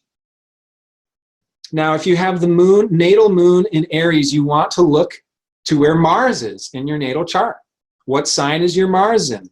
What house is your Mars in? What planetary aspects is your Mars forming is going to tell you about the nature of your moon in Aries as well. Now, someone asked a great question. If the moon is at 0 degrees of a sign, does it feel like the emotions are more challenging to understand because it's like something new? Yes, this can be part of it. When we're talking about 0 degrees of a sign, there is an initiation, which is, again, where we are right now in the zodiac, Aries. With Aries, there's actually a forwardness, right? Aries has this stereotype of sometimes being a little, what's the word? Like, it's on the tip of my tongue. You know, brashful, not really care. This is who I am. This is what I'm doing, right? That's Aries. That's like the 0 degree. 0 degrees in itself is like an Aries-like degree. Again, these patterns repeat and repeat and repeat. And so someone who has 0 degrees of a sign, whether it be their sun, moon, any planet, there can actually be an innocence and an exploration. That energy is fresh. For example, my sister has her moon at 0 degrees Gemini in her natal chart. And she has this eternal youthfulness. Just this youthful, curious, I want to learn, because it's just the initiation of Gemini. So what's the difference between 0 degrees and 29 degrees? 29 degrees is a sign of having mastered and culminated and completed the prior sign. Someone who has their natal moon at 29 degrees Gemini may be a very intelligent, elegant speaker who knows so many things and is a master of knowledge. Whereas, again, the 0 degrees Gemini natal moon, there is this curiosity. I want to learn. I want to explore. I'm going to read all the time. My sister literally reads all the time. And she's fueled by that eternal youthfulness and that curiosity to learn. And so Gemini, in her case, is just being initiated. Whereas my son, for example, is at 27 degrees of Gemini. And so the Gemini qualities come quite naturally to me. Does that make sense? And so, moon in Aries is an exciting, energetic, spontaneous initiation time. You want to have freedom and independence when the transiting moon is in Aries. Now let's take the transiting moon into Taurus. Now the forward-moving momentum and the initiation of Aries wants to slow down and get grounded and become integrated in form, in the body, in the three-dimensional. And so the moon in Taurus is ruled by Venus, which has to do with the earth, love, beauty, and the senses. And the moon in Taurus is about self-empowering ourselves through what we really value and what we cherish. Taurus is the sign of treasure and value. What we give value to is Taurus, is Venus. And while the moon, the transiting moon is in Taurus, there can be this focusing on what we really value and what we cherish and just sort of holding it within ourselves an integration into form, into our body. And when the moon is in Taurus, we, like the cow, like to do things at a bit more of a slower pace, or at least a pace that is set. You know, oh, okay, just repeat this. It's simple. Taurus is the sign of simplicity. Taurus is the sign of the garden, the sign of sensual pleasure. And isn't it simple and easy to get sensual pleasure in this earth when you just stick one seed in the earth and the plant comes up with hundreds of more seeds to make hundreds of more plants? Someone with their natal moon in Taurus likes to feel comfortable. Someone with their natal moon in Taurus is going to be more sensual, sensitive in their body. I have my natal moon in Taurus. If I am not wearing comfortable pants, it affects my mood, which is why I like to wear nice, shiny, light satin pants, because it genuinely affects my mood, the moon. Someone with their natal moon in Taurus is going to be a master of the sensual, of music, of art, of color, of form, of what really feels good. They are a master of offering practicality to others. Taurus is a sign that can collect things. Ah, this feels good to me. This is self-empowering to me. The shadow of Taurus can be someone who is like a squirrel endlessly filling their tree with acorns, and there's this collectingness because it feels emotionally fulfilling to collect things and to hold on to them with the natal moon in Taurus. And so again, with the transiting moon in Taurus, we are slowing down, we're coming into our body and our senses. These are the days that you may want to take off of work. When the moon's in Taurus, when the moon's in Cancer, not necessarily the most productive outward. Do that stuff when the moon's in Aries or the moon's in Capricorn, and you'll make your lives infinitely easier. Moon in Taurus wants to enjoy a good meal, slow down, listen to some music, and have a nice leisurely time in the hermitage or in the forest. Taurus is that closing back in and feeling warmth through self-empowerment, which can also be pleasuring the senses. And this type of pleasuring of the senses, just like the sign of Cancer, has been prejudiced against by our religions and by our culture as being lazy, as being selfish.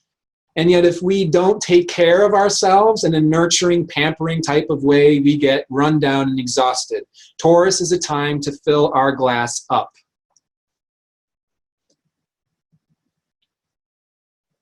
I realize I skipped Gemini. What's going on here? Oh, okay. I see what happened. The slides got mixed up. Gemini would be the third sign of the zodiac.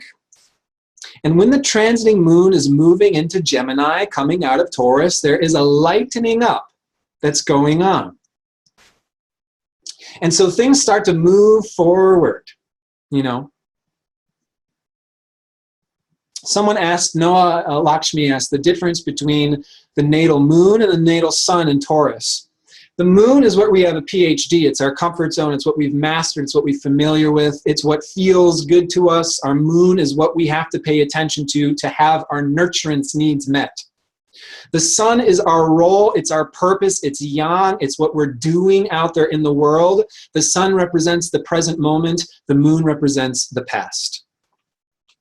When the transiting moon is going through Gemini, there is a socializing air that moves through. Suddenly you find yourself surrounded by old friends. There is a communication that's going on. We're on the computers, we're using technology more, we're sending emails back and forth, we're going out, we're socializing. We want to learn. We want to read books. We want to teach. We want to share what is interesting to us. The moon in Gemini is fueled by curiosity and sharing and socializing. And there is this eternal student type of quality with the transiting moon in Gemini. And so oftentimes, notice when the moon is in Gemini and notice how all of these old friends come out of the woodwork and notice how much easier it is to speak and to communicate and to write while the moon is in Gemini. For someone who has their natal moon in Gemini, they have a PhD in these things. They're an extremely elegant communicator, and they have no problem putting their emotions into verbal expression. Oh, this is what I'm feeling. The moon in Gemini natal has a very objective perspective of their own emotions and feelings. A master socializer, a master communicator, and this desire to endlessly learn and teach can be found with someone with the moon in Gemini. So what are the nurturance needs of someone with their natal moon in Gemini? They need to be able to learn and depart instruction and teach and share and interact with others, and to be led by their own curiosity and not conformed to this is what you do and this is where your box is. You know, Gemini likes to experiment and explore and play with information and communication. And when the moon is in Gemini, it's an excellent time to catch up on your emails, to send out those group texts, because it's much easier to focus the mind and speak emotionally in a concise way, to relate with others in a social, intellectual type of way. Is this all making sense so far? These first 3 signs of the zodiac are very individual. Now we're moving into the sign of Cancer. Again, this is where the moon is at home. Rebecca, we'll come to that question when we get to planetary aspects. When the moon is in Cancer, someone who has their native moon in Cancer is a very powerful, sensitive moon. They are tuned into their emotional being. They have an emotional empathic sensitivity. The water signs in astrology have to do with psychic sensitivity. Cancer is empathic sensitivity. Scorpio is a penetrative psychic sensitivity, like psychic tentacles that are reaching out and feeling into the others. Pisces is a dissociative type of sensitivity, merging into others, the surrounding environment, the surrounding energy, through a complete merging, dissociating. So the moon is the self-reflective, empathetic sensitivity. Someone with a natal moon in Cancer is a master nurturer, a master caretaker, a master of making other people feel emotionally secure. And it's important that they take care of themselves as well. In today's day and age, there is a prejudice against Cancer. And it's important that the Cancer person know how to fill up their own cup and have their own nurturance needs met, which can have to do with withdrawal. Moon in Cancer is a sensitive time. When the transiting moon is in Cancer, we're going through self-reflection. We have the door more so closed. We're bonding with our immediate families or our soul family, people that we feel that we can be emotionally safe and vulnerable with, are those that we are connecting with when the moon is in Cancer. We like to slow down and enjoy good food and to comfort ourselves when the moon is in Cancer. Again, when you are planning out your month, keep this in mind. The moon is in Cancer. Just like this whole Sun is in Cancer month of July, there can be difficulty with producing so much work and doing so much out there because we're feeling more emotionally sensitive. And Mother Nature is letting us know it's time to slow down and tune into your inside when the transiting moon is in Cancer. A natal moon in Cancer is a master of this. They can provide that emotional safe space to others. They may be a natural cook or master of hospitality.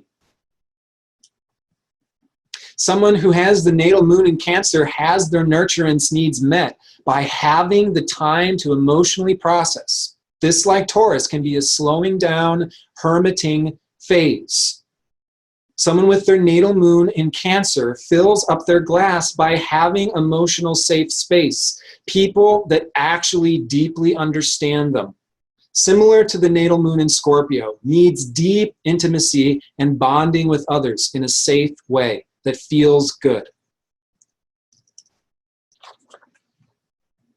Now, when the moon moves into Leo, things get significantly yang again, outward. Again, Leo is ruled by the sun, which releases its sexual creative energy out onto the solar system, impregnating the planets with life.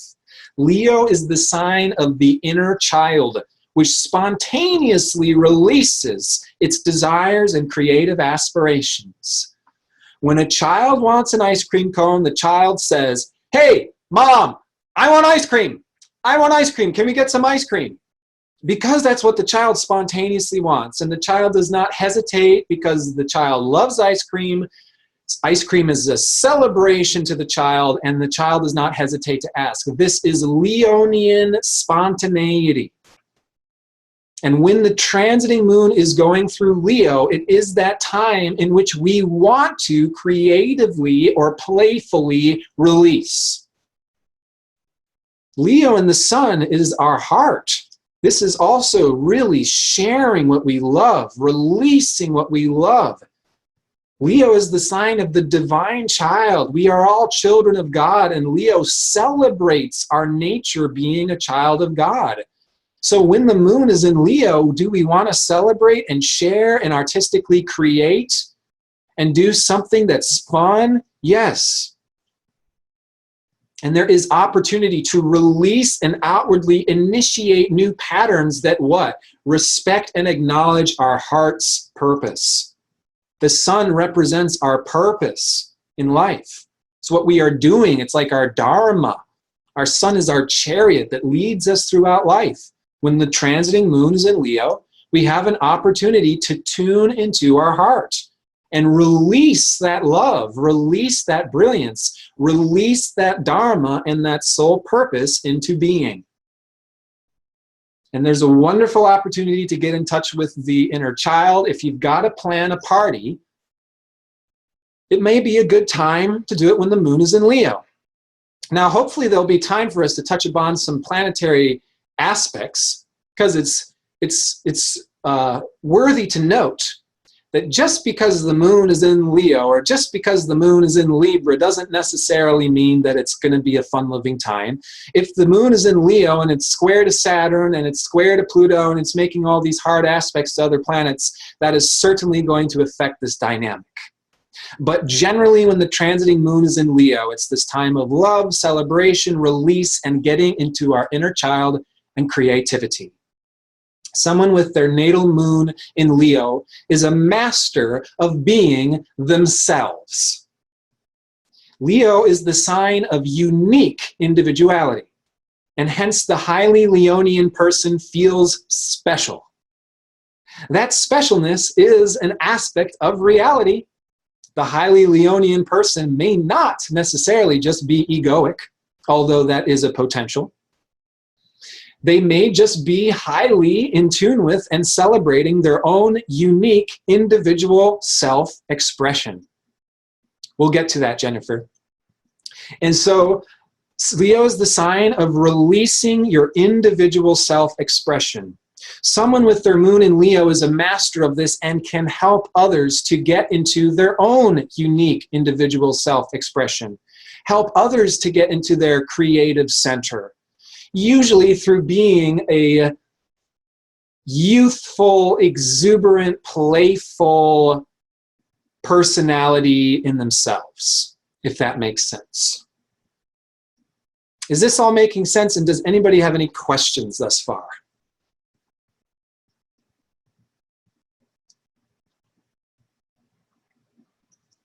Okay. And we're gonna continue to. We're 2 hours in, so we'll keep going at this pace. I think this should be just about right for the 3-hour mark. When the moon moves into Virgo, this is when that Leonian self-expression, spontaneous release becomes checked, just like the gibbous moon phase. When the moon is transiting Virgo, it is a time of adjusting, of rectifying, and perfecting. And when the moon is transiting Virgo, we can get very detail-oriented. It is a wonderful time to be doing work. It is a wonderful time to be focusing. It's where we can make these little adjustments. You know, I think of like highly detailed artistic work or highly repetitive detailed work, you know, such as sewing or stitching, or, you know, in the background of this image, we see a bouquet of flowers that was, you know, intimately woven together. When the moon is transiting the sign of Virgo, which is ruled by Mercury, we have a more analytical focus. And we are also more hyper aware of what's going on in our environments. We become more hyper aware when the transiting moon is in Virgo. Virgo is an earth sign ruled by Mercury. We have a more analytical, acute sensitivity to our surrounding environment and senses. Hence why someone with their natal moon in Virgo can say, ah, this room is not perfectly clean, it's affecting my mood. And this is a little bit off of schedule. That makes me feel very uncomfortable.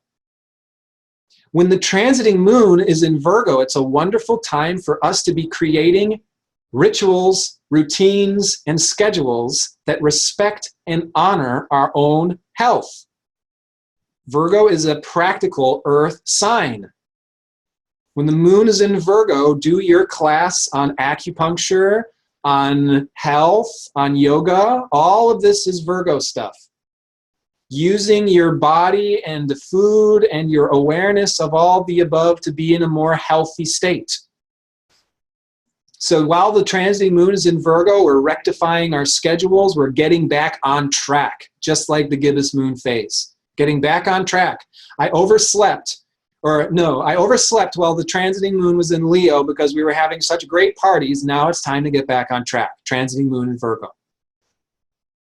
Someone with their natal moon in Virgo is a master of this. They are a practical wizard. They can hold it down. They've got the schedule, the routines, the rituals immaculately done. And they are hypersensitive. Their surrounding environment, it affects their moods. Someone with the moon in Virgo can have a bad day because there is a hair stuck in my mouth. That's the example Kaipachi used when he talked about Virgo, and I just love it so much. There's a hair stuck in my teeth. I can't feel good, is Virgo, because there's a hyper awareness of what's going on in our environment and our bodies. And it should be respected.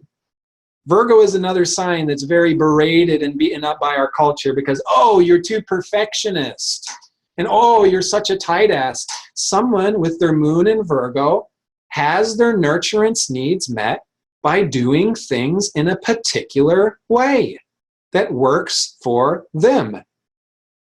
My toothbrush is on the left side of the sink and the glass of water is on the right side of the sink. It's meant to be that way. It makes me feel better. It works and it's good.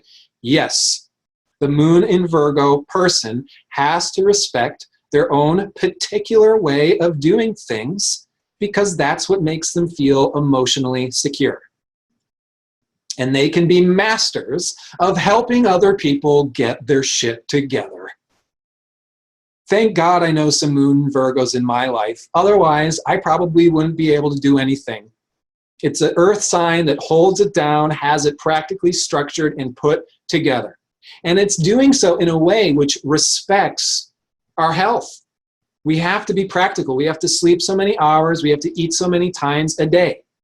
Virgo is a master of the mundane reality that ends up becoming extremely integral to living spiritual lives. Yes, if you don't sleep the right amount of hours and you don't keep yourself physically clean, you will not be able to spiritually purify. Does this make sense? The opposite sign of Virgo is Pisces. Again, all of these signs are related to the opposite sign. Virgo is the sign of humility. If we become too overinflated and too self-centered and entitlement issues. Oh yes, I'm a child of God. I'm entitled to do whatever the fuck I want. When the moon's in Leo, the moon in Virgo is going to curb that, purify that, get rid of all of those distractions and that false pride that keeps you being in the way of your own spiritual aspiration. Virgo is the sign of purification and work, both physically and spiritually. It can be the humility of approaching a master who is going to teach us a new craft. Virgo is the sign of improvement, of learning. It's, being taught by a teacher, or it can be being taught by a spiritual teacher. I'm not spiritually perfect yet. I need healers. I need spiritual teachers to inform me.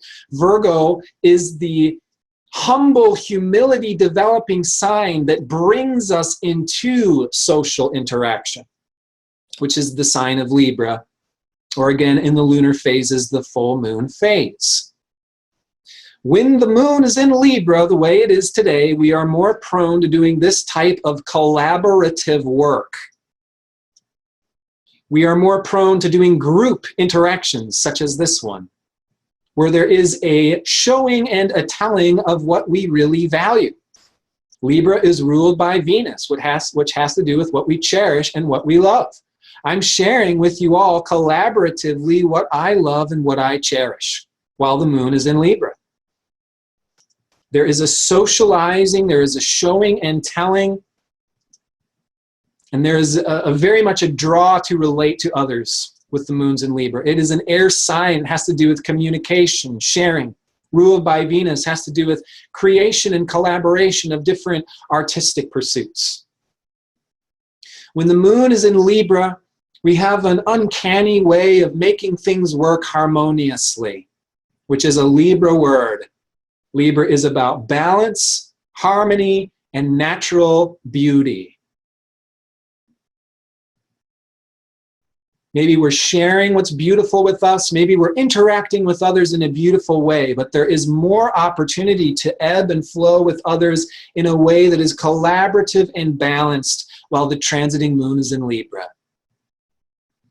Someone who has their natal moon in Libra is a master of providing harmony in groups and is a master mediator.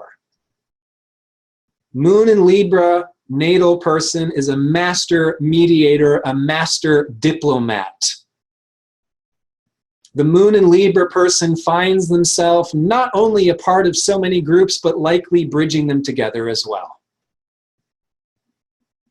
They have a way of listening that allows them to reciprocate with others in a very elegant and intelligent way. Keyword for Libra is listening. Moon in Libra person is excellent at listening, which is a necessary skill to be able to relate and collaborate with others. You can't just shoot the shit and talk the whole time the way I am right now, unfortunately, if I want to develop a relationship with all of you. And so it is about listening and receiving and then reflecting back to the other is a Libra function. And the natal moon in Libra is a natural at this.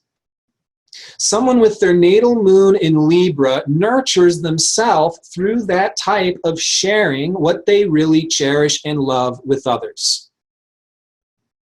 Moon in Libra nurtures themselves through being involved in endeavors that have to do with the restoration of justice and equality in the world. Justice, equality, and balance are absolutely needed by the moon in Libra person in order to feel emotionally secure. There must be equal balance in our relationship. There must be justice. There's no stacked projection of, oh, you're a man, so you do this, you're a woman, so you do this. If it's not fair or balanced, that does not work for the moon and Libra person. They are a natural mediator and diplomat to make sure that everything works out well and everything is nice, balanced, and harmonious. It's important, I might add, for the moon and Libra person to make sure that they are not doing all of these things while simultaneously sweeping other things under the rug, like their own desires, self-sacrificing their own individual desires for the group of the community or the whole. Moon and Libra person has an uncanny way of making things look good and balanced that may not totally be good and balanced. And yet the capability to make things truly good and balanced is there and requires that type of honesty. Back and forth, back and forth, back and forth. I will listen, I will say, I will listen, I will say, until we actually have true equilibrium. Now, when the moon moves into Scorpio out of Libra, things get considerably deeper, more murky, more complicated, potentially darker, and more dramatic. So pay attention at the transiting moon, which, by the way, I'll show you all how to track the moon when we're finished with this. Notice when the moon moves out of Libra into Scorpio. Notice when the moon is moving out of Pisces into Aries. There's these critical movements that we can always feel and then pay attention to just by keeping track of the moon. When the transiting moon moves into Scorpio, we are moving into unconscious emotional territory. Libra is the sign of relationship. It's the sign of collaboration. It's the sign of getting to know the other, listening and receiving and speaking to the other. And when it moves into Scorpio, things get real and get complicated. And this is where unconsciousness starts to meet unconsciousness, and there can be bumpiness, there can be friction. And this is the drama that can be associated with Scorpio. Scorpio is the evolutionary fusion reactor of our universe. It's where evolution happens through bringing things together and bouncing things off. Union and separation is the function of Scorpio.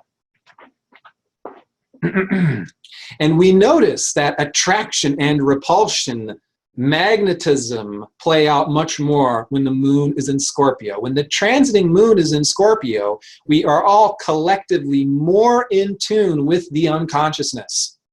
We're picking up on the shadows and the unconsciousness of other people.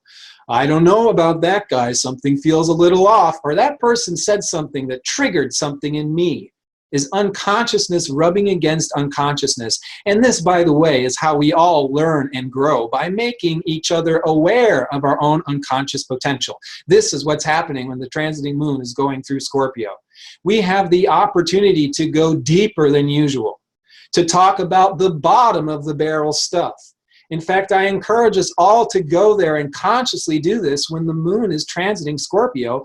Otherwise, it may unconsciously happen to us through drama or through crisis or through banging things together. Oh, we're going to do something light and easy, and everything falls apart, and the real issues become uncorked when the moon is in Scorpio. For someone who has their natal moon in Scorpio, they are a master detective. They can feel the majority of the iceberg beneath the water, which is why I put that nice little graphic there. The moon in Scorpio is tuned into the majority of the iceberg beneath the water.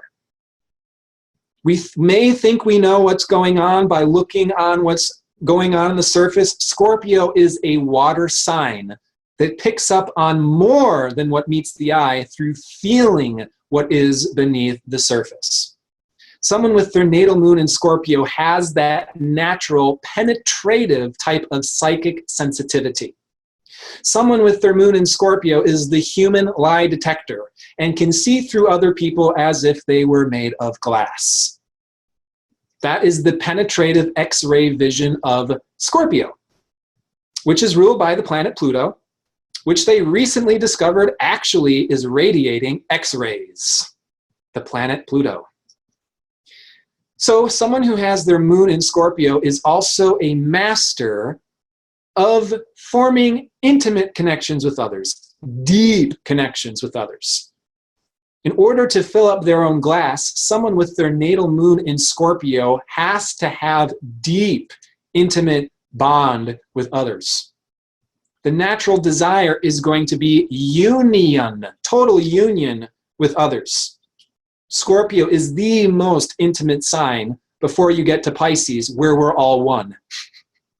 Scorpio is that unifying. We're merging together. I want to merge with all of you, not just your light, but also your shadow, because all of you, you are that. And so Moon in Scorpio needs to have that deep, non-superficial connection to others and have a deep purpose to what they're doing in life. While the transiting moon is in Scorpio, we're all feeling more passionate and inflamed. We're all holding that inner flame inside of us. This is what needs to get done. Scorpio is the sign of transformation. This needs to change. I am sick of this. This is breaking down. The volcano erupts when the transiting moon is in Scorpio. Someone with their natal moon in Scorpio is a master transformer. They are a catalyst of change. They are tuned into more than what meets the eye. And they cannot be around shallow or superficial people. They need to have their nurturance needs met by being around deep, into profound and passionate, deeper, darker, murkier things. Moon in Scorpio person may be drawn to the occult, to the dark end of life, so on and so forth. Death, all of these things are associated with Scorpio because they're deep and they're mysterious. And the moon in Scorpio person is happy and comfortable in the deep end of life, the dark and the mysterious. If they do not get in touch with that themselves, if they do not have those nurturance needs met, and they're hanging around a bunch of superficial people whose sole interest is to go to baseball games and go to the bar and to distract themselves, they will be projected upon as being dark and dramatic and something scary and wrong with them because they're not getting that deeper, more intimate emotional bond with others. And other people may not be able to go there with them. So what are we spending the moon in Scorpio days doing? Georgia is transforming, getting down to business. If we have any real undisclosed material that we're sorting out with ourselves or with other people, these are the days that it will happen, consciously or not. It's about getting to the bottom of the barrel, being real, and working with nature to transform patterns rather than fight against the grain of nature, which can make the moon in Scorpio days very dark, treacherous, and dramatic. If we're trying to refuse to change or refuse to go deep into the actual issues that are going on, which can largely play out with other people. Scorpio has to do with joint resources, how we're connecting with others deeply and intimately. Now, when the transiting moon goes through Sagittarius, we have another fire sign release. Realizations happen coming out of the fusion reactor of Scorpio. And now we want to explore the vastness of these realizations. When the transiting moon is going through Sagittarius, we're more intuitive. We're more connected to the vastness of nature. We want to move around. We want to travel. We want to explore. We may be exploring physically new places. We may be exploring conceptually new philosophies or new cultures. Sagittarius has to do with the new frontier, exploration, and expansion. And when the moon is transiting Sagittarius, we have a natural inclination towards that type of growth and expansion. We have a connection to nature, which is where intuition and wisdom comes from. Intuition comes in eureka moments out of nowhere because of our attunement to nature, not because we're necessarily attending school or reading books. So when the moon is in Sagittarius, we are connecting to the bigger picture, reconnecting to our sense of purpose.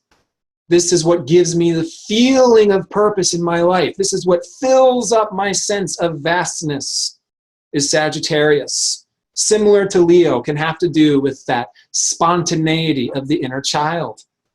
Sagittarius has everything to do with truth and sharing of wisdom.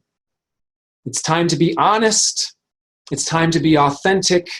It's time to be open and free when the moon is in Sag. Someone who has their natal moon in Sagittarius is a natural teacher through having that intuitive connection to nature. To fill up their own glass, they need to have that sense of being able to explore, whether it be conceptually, whether it be physically. The moon in Sagittarius person feels nurturance, again, through having the space to explore new horizons, take things in new directions, connect with the universe in a vast way, whether it be through learning meditative techniques or simply exploring the forest.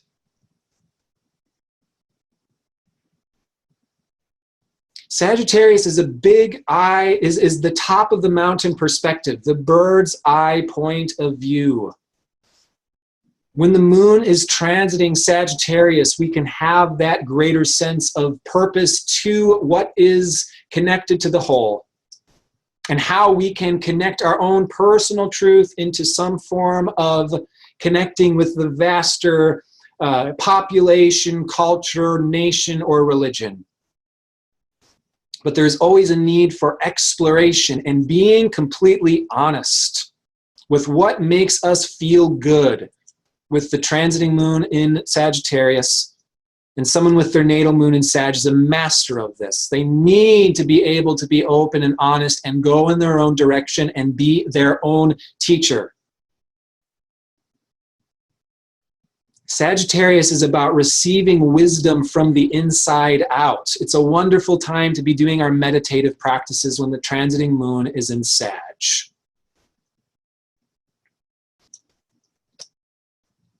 When the transiting moon moves into Capricorn, we're bringing those realizations and understandings back down into defined form and structure. When the transiting moon is going through Capricorn, it is the time for us to do work. It is the time for us to be practical, to be physical, to be structured. And there is this getting down to business type of feeling that feels better and more natural while the transiting moon is in Capricorn.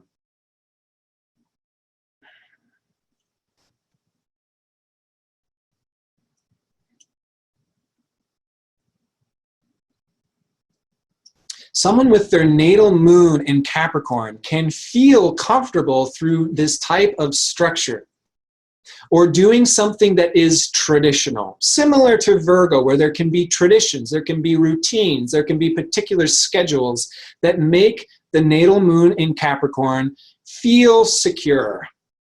Natal moon in Capricorn can have an emotional attachment to particular things. Maybe it's a memoir from a teacher or something that a deceased parent left behind. There can be an emotional connection to those things. Emotional fulfillment also can come from the sense of physical stability and security. Yes, we do need to have enough food to survive the winter. We do need to have enough money in the bank. When the transiting moon is in Capricorn, we have the capability to really focus and structure these three-dimensional and practical facets of our life. Michelle Infinity says, I find I'm always more easily depressed during the Capricorn moons. Yes. Capricorn is ruled by the planet Saturn, which has a lot to do with limitation and the sense of being condensed into form.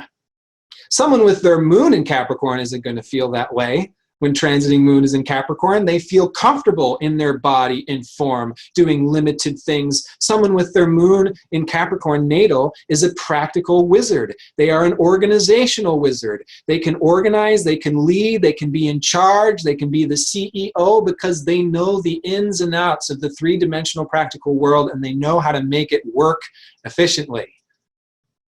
Saturn holds us in our body and in our form and in time while the moon is in Capricorn. So yes, can we feel depressed? Yes, because depression is when we feel stuck in a rut. But when the moon is in Capricorn, it's actually about using that energy. Depression is not a problem. Depression is natural and it is healthy because we are being limited and held in a container. And simply by being held in that container and sitting at the bottom of the barrel, we develop a profound level of inner strength, and also realizations and discoveries happen through sitting at the bottom of the barrel, being limited in form. Moon in Capricorn, everything feels limited. I have this mundane job and I'm stuck in my house and so I feel depressed. Yes, that's reality. That's where you're stuck right now. What needs to be changed? How can you practically reorient your job, your living situation, in order to practically give you a better sense of security? And so the opportunity is there when the transiting moon is in Capricorn, and someone with their natal moon in Capricorn is a master of this. They are a provider of guidance that comes from real world wisdom, having learned the hard way. Been there, done that. This is how you do it. War veteran type of maturity can be found with someone with their natal moon in Capricorn. When the moon moves from the sign of Capricorn into Aquarius, there is a liberation and a release. Pay attention to the transiting moon when it moves from Capricorn to Aquarius. Notice how that Capricorn limitation and feeling of congestion gets blown up by the moon in Aquarius, and now we need to break out, and now we need to liberate, and now we need to rebel. And when the transiting moon goes through Aquarius, we are pushing on boundaries. We're breaking the rules. We're doing things we have never done before. We are redefining ourselves in fringy or avant-garde ways. And when the transiting moon is in Aquarius, this is another air sign, an opportunity to connect with groups, to connect with movements, that what may be a part of that revolutionary type of feeling, connecting with groups that represent revolutionary ideas or stand for a cause, is typical typical moon in Aquarius time. When the moon is in Aquarius, we can get an itch to move things forward, to progress, to break down the old and to create new patterns through liberation or rebellion. Is the moon in Aquarius. Someone with their natal moon in Aquarius is ahead of their own time. They are a master of bringing in new patterns, and they are a natural pioneer. They may feel oftentimes isolated because they are a little bit of their own, ahead of their own time, and they are natural pioneers.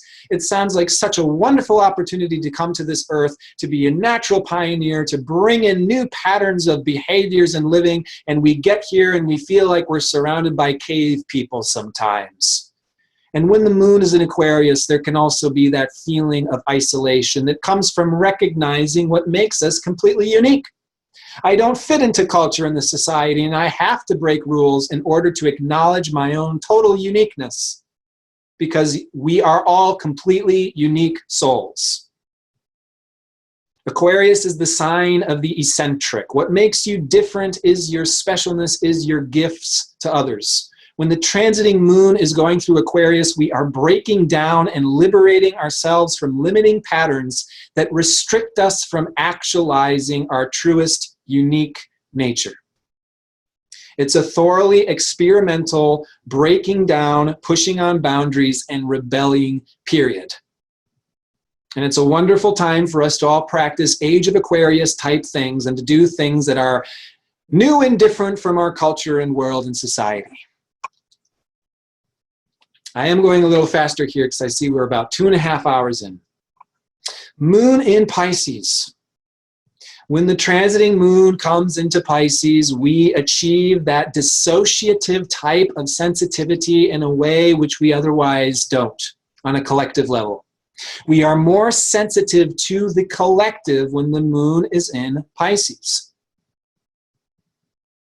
We are more sensitive to the ethereal spiritual world when the moon is in Pisces. We have very strange, inconceivable, indescribable feelings when the moon is in Pisces. And Matthew, the moon in Aquarius person is a master of pioneering, doing something unique and different, and being a part of connecting with groups and movements that are progressive. Moon in Aquarius is a master progressor. Moon in Pisces is someone who is spiritually sensitive, who is merging into the ethereal world and dissolving into everything and in between everything. While the transiting moon is in Pisces, we want to be doing our more mystical, our more creative, our more undefinable things. Meditation, singing, chanting, the creation of artwork that is undefined and just colors on a canvas. And how does this make you feel is Piscean flavor. It is undefined. When the moon is in Pisces, we are at our most undefined and loosened. And we want to structure our lives to be very loose and undefined during this time. When the moon is in Pisces, it's possible to feel a murkiness, an undecisiveness, a directionlessness when the moon is in Pisces. When the moon is in Pisces and we're not totally sure what exactly we're going to do, and we don't have to do anything, maybe give it a few days until the moon moves into Aries and there is a rebirthing of defined direction. While the moon is in Pisces, we're more sensitive to opening up, surrendering to the whole, being a part of the whole, doing charitable, unconditionally loving experiences, connecting with spiritual, symbolic environments, people, places, and feelings. Someone with their natal moon in Pisces is coming from the ethereal world. They have that type of dissociative sensitivity that merges with other people, places, and things. The natal moon in Pisces has to practice healthy boundaries in order to preserve who they actually are and what they actually value inside of themselves. Otherwise, their own core, their moon, can merge and dissolve into the surrounding world, other people's desires, intentions, so on and so forth, which can lead to patterns of manipulation, deception, and then disappointment. Moon in Pisces person is a naturally compassionate person who wants to serve the greater collective and the whole. That type of sensitivity is their mastery. They are more in tune with the ethereal, undefinable world outside of time and form. They can commune with their own higher self going inside of themselves. And that's why it's important for those healthy boundaries. They can also be masters of creativity because Pisces is the sign of the divine dance, the divine flow of life is what music is. Everything in life is a divine dance, is a divine orchestration. And this unification of all things, the universe is just one verse along a string of other universes, is the reality of Pisces. And we are connected with, dissolving with that essence that is love, that is life, that is creativity, while the moon is in Pisces. And the natal moon in Pisces is someone who is inwardly connected to that undefined, undescribable, ethereal reality. Miriam asks, if the natal moon is in Pisces, do we wait for next life to make decisions? Oh man, it may seem like that, doesn't it? But no, I would actually say that people with their moon in Pisces, people with their moon in Libra, people who are naturally sensitive, compassionate, empathetic listeners have more of a reason to assert themselves, to define themselves, to come into leadership positions and tell other people what's up because they are receptive and connected to the collective. Does that make sense? People who should be in leadership positions are typically the last people to sign up for leadership positions. People who sign up for leadership positions are typically the last people who should sign up for leadership positions. If we looked at our latest president, we get the point. Okay, so we did the zodiac signs. Does anybody have any questions on the zodiac signs before I spend the next 25 minutes trying to throw it all together so we can track the moon and learn how to do these things ourselves?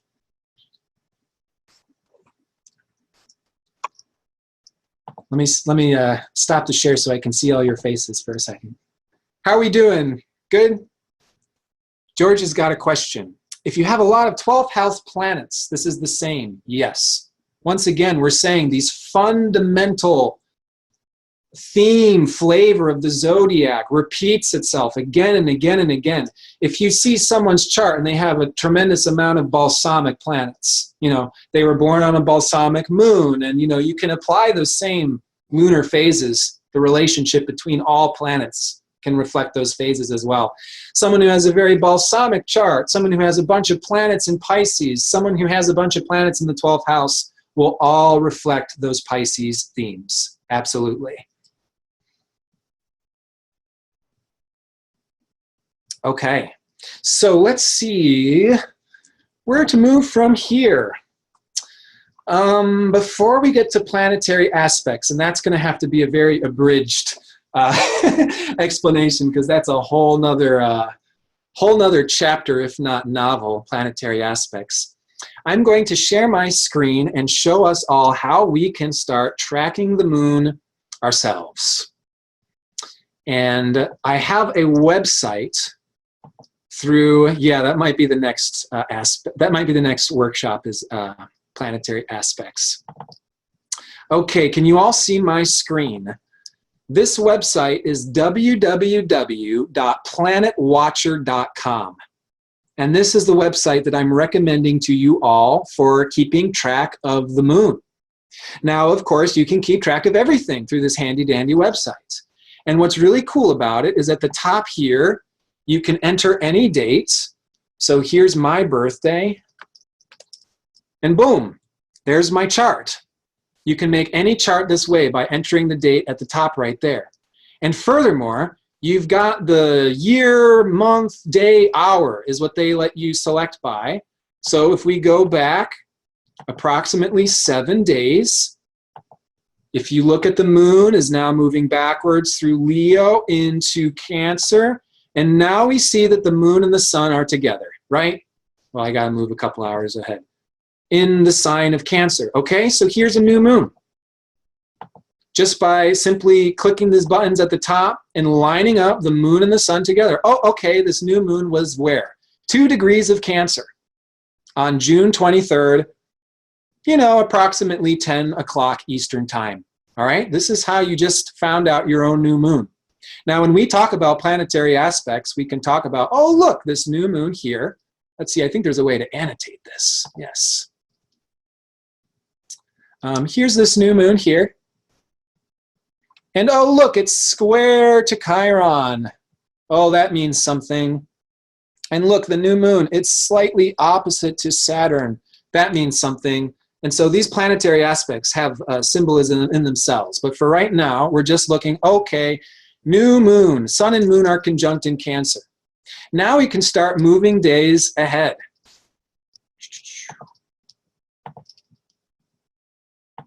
Okay, so we're moving 7 days ahead to right now, in these last couple days. Ah, look, the moon is in Libra, forming that first quarter square to the sun in Cancer. See that? This is our first quarter square. Moon is in Libra. Oh, trying to draw here. Moon is in Libra right here.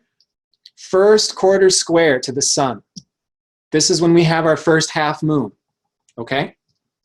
Now we move forward another week, another 7 days, and we will see us come up to our full moon. Ah, let's see, the sun is about 17 degrees Cancer. Okay, so we're waiting for the moon to get exactly opposite 17 degrees Capricorn. You see that? Here's our full moon.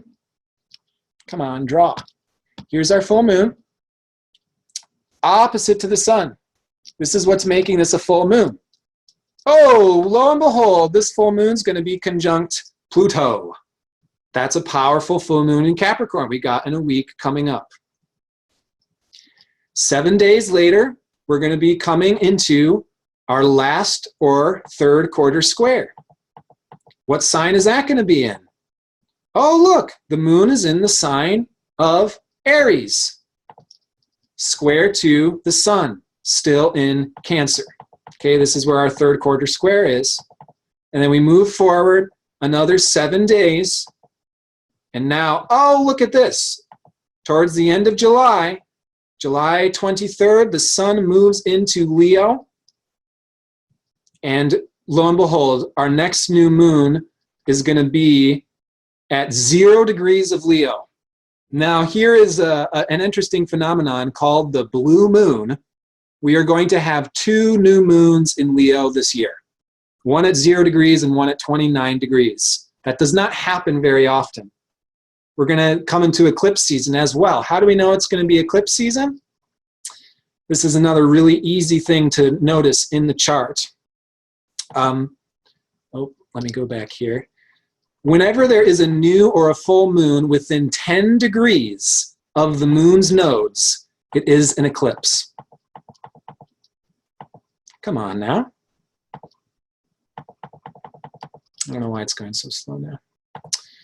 So anyways, the next new moon after the following in Leo is going to be around 29 degrees of Leo. We see that it's within, around 5 degrees of the moon's north node. And so there's going to be a total solar eclipse towards the end of August in Leo. Okay, so check out planetwatcher.com. This is how you can start tracking the moon on a day-to-day basis. If you have a PC computer, I'm going to recommend checking out this program called Lunar. That's what I have here.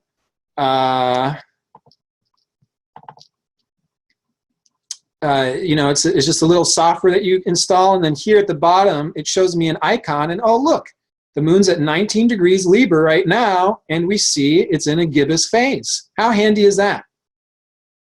And so if you guys aren't sure what programs or software you can use to track this stuff, please just email me. And send me what you're using. It's a Mac, a PC, or an iPhone, and I'd be more than happy to send you some software so you can start tracking this on a daily basis.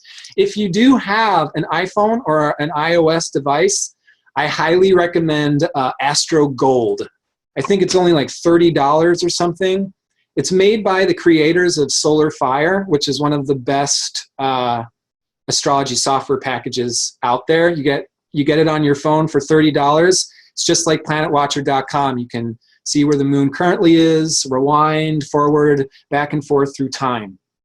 And so, questions, you guys, is this making sense? Is anybody completely lost? Speak now, raise your hand.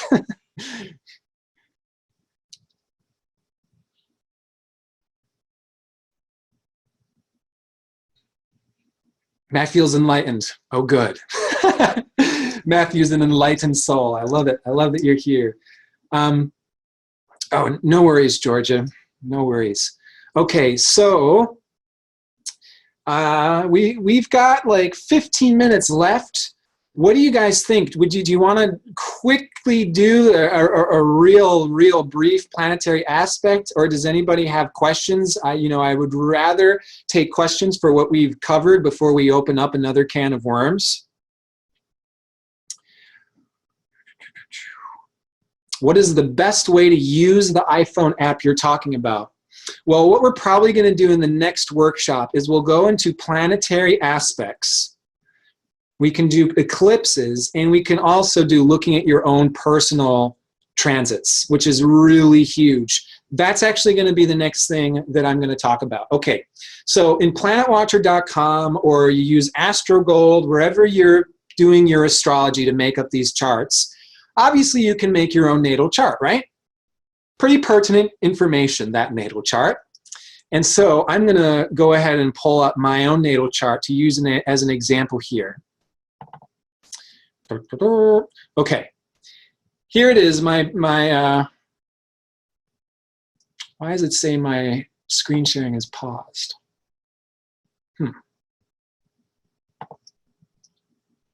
Can you all see the chart here? No.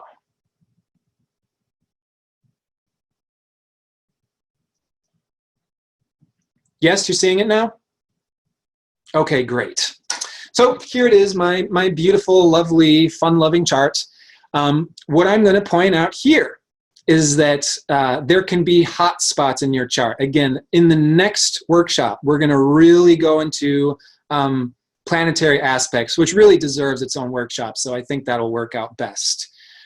Using my chart as an example, one such example of a hot spot is look in my first house. Here is my Chiron-Jupiter conjunction.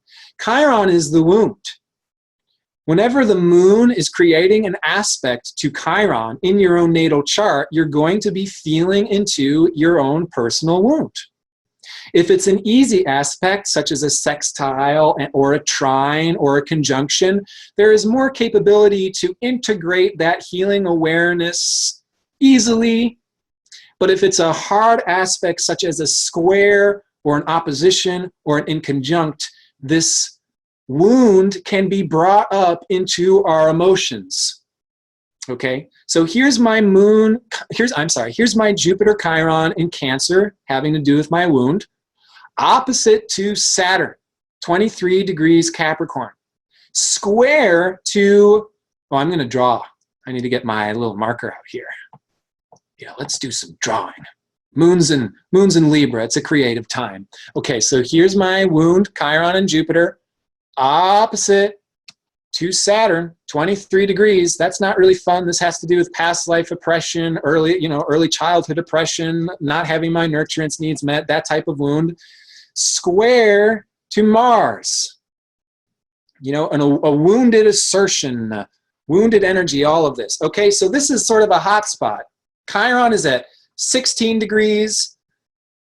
Mars is at 13 degrees Aries. Saturn 23 degrees of the cardinal signs. Now the reason I'm pointing this out is, let's say that the moon is transiting right here where I'm drawing, and the moon is at 15 degrees Libra. Oh, where's the moon right now? Oh, that's right, it's at 19 degrees Libra right now, which means that it's square to my Chiron, it's opposite to Mars, and it's square to Saturn. This is creating a transiting cardinal grand cross in my chart.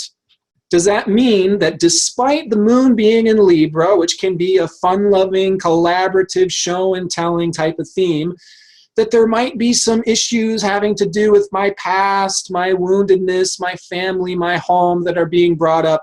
Absolutely. This is how we're using planetary aspects to further really make looking at the moon in our own chart very, very accurate. So that way we can gauge, oh, I'm feeling these things on this day. Are you crazy for feeling those things? Absolutely not. There's always good reason for feeling the things that we do. However, we don't always have the conceptualization to understand why. And so once again, what we're learning to do today is the back and forth. Oh, I'm feeling a bunch of stuff. Let me look at my chart. Oh, this aspect is being, is being triggered right now. That explains my feelings. Or you can be looking at the moon. Oh, what's the moon doing right now? This is how I'm feeling, and you can reverse engineer it that way as well. And so, does that make sense? I know we're really not doing the planetary aspects. That will be next time. But it's all of the above. It's the phase, it's the sign, and it's the planetary aspects that it's forming. And by looking at those things, you can do very accurate new and full moon readings, as well as doing very accurate readings in terms of what you are living and experiencing in a day-to-day life type of way. The moon goes all the way around the chart every month. Every month we have the opportunity to look at every aspect in our natal chart because the moon is going to hit every part of our natal chart. This is a way for us to develop a growing awareness of our own self and our connection to nature by keeping track of the moon. What I'm also going to quickly inject here about the transiting moon is it plays out in a number of different ways. I highly encourage you guys to just start exploring and experimenting. This is the best way to learn astrology. You don't have to buy a million books that you're going to read procedurally, so on and so forth. Start drawing your own chart. Start looking at where the moon is on a day-to-day basis. And I would highly recommend even doing like a journal. If you have a journal going every day already, awesome, you're already doing it. Now just draw the moon phase and the moon sign in your journal every day. And you're going to start noticing how your daily life experiences are reflecting the position of the moon. And that's where astrology really starts to become magical. Another thing that I've noticed, when you watch a movie, see where the moon is. See what themes the movie you're watching is being reflected in the current astrology. It starts to get amazing. When you're meeting a particular friend, you have a friend that's visiting from out of town, see if they have any strong signatures going on in their chart. Say this person's super, super Gemini. Oh, lo and behold, they're coming and they're showing up when the moon's in Gemini. I find myself regularly hanging out with people who have signatures of wherever the moon is that day. And by looking at the moon, you can start to come into this moment-to-moment actualization that you are reflecting and living and breathing the astrology that's going on. And that's when life becomes really magical. Is everywhere you turn and look on a day-to-day basis is reflecting the intentions that you're sowing and manifesting through these lunar cycles, our own soul's evolutionary growth through this lifetime. Everything in life starts to become more and more meaningful. And by simply becoming aware of the moon and just observing it, oh, here's a full moon, here's what I'm feeling, we develop this awareness more and more and more. The awareness that everything in life is significant. And so I think that's pretty much our workshop. We've got 10 minutes left, and in these 10 minutes that are remaining, I would love to hear any questions from you. And I humbly thank you for being my first guinea pigs of my first workshop. So thank you for being here. I was super psyched that we got this sold out. Majority of you said the moon was your favorite planet. Coming in second place was Uranus, which I thought was really interesting. And then tied for third place was Venus and Jupiter for your guys' favorite planets. Question from Melanie. Can you clarify how you can use moon changes to better understand your own natal charts? This is what we're going to go into in the next class. We're going to specifically look at how transits can be affecting your natal charts in order to develop greater awareness of your own natal chart. It's the same thing. Your life and your experience can let you know what your natal chart is about through experiencing and living, rather than going to the astrologer or reading the books.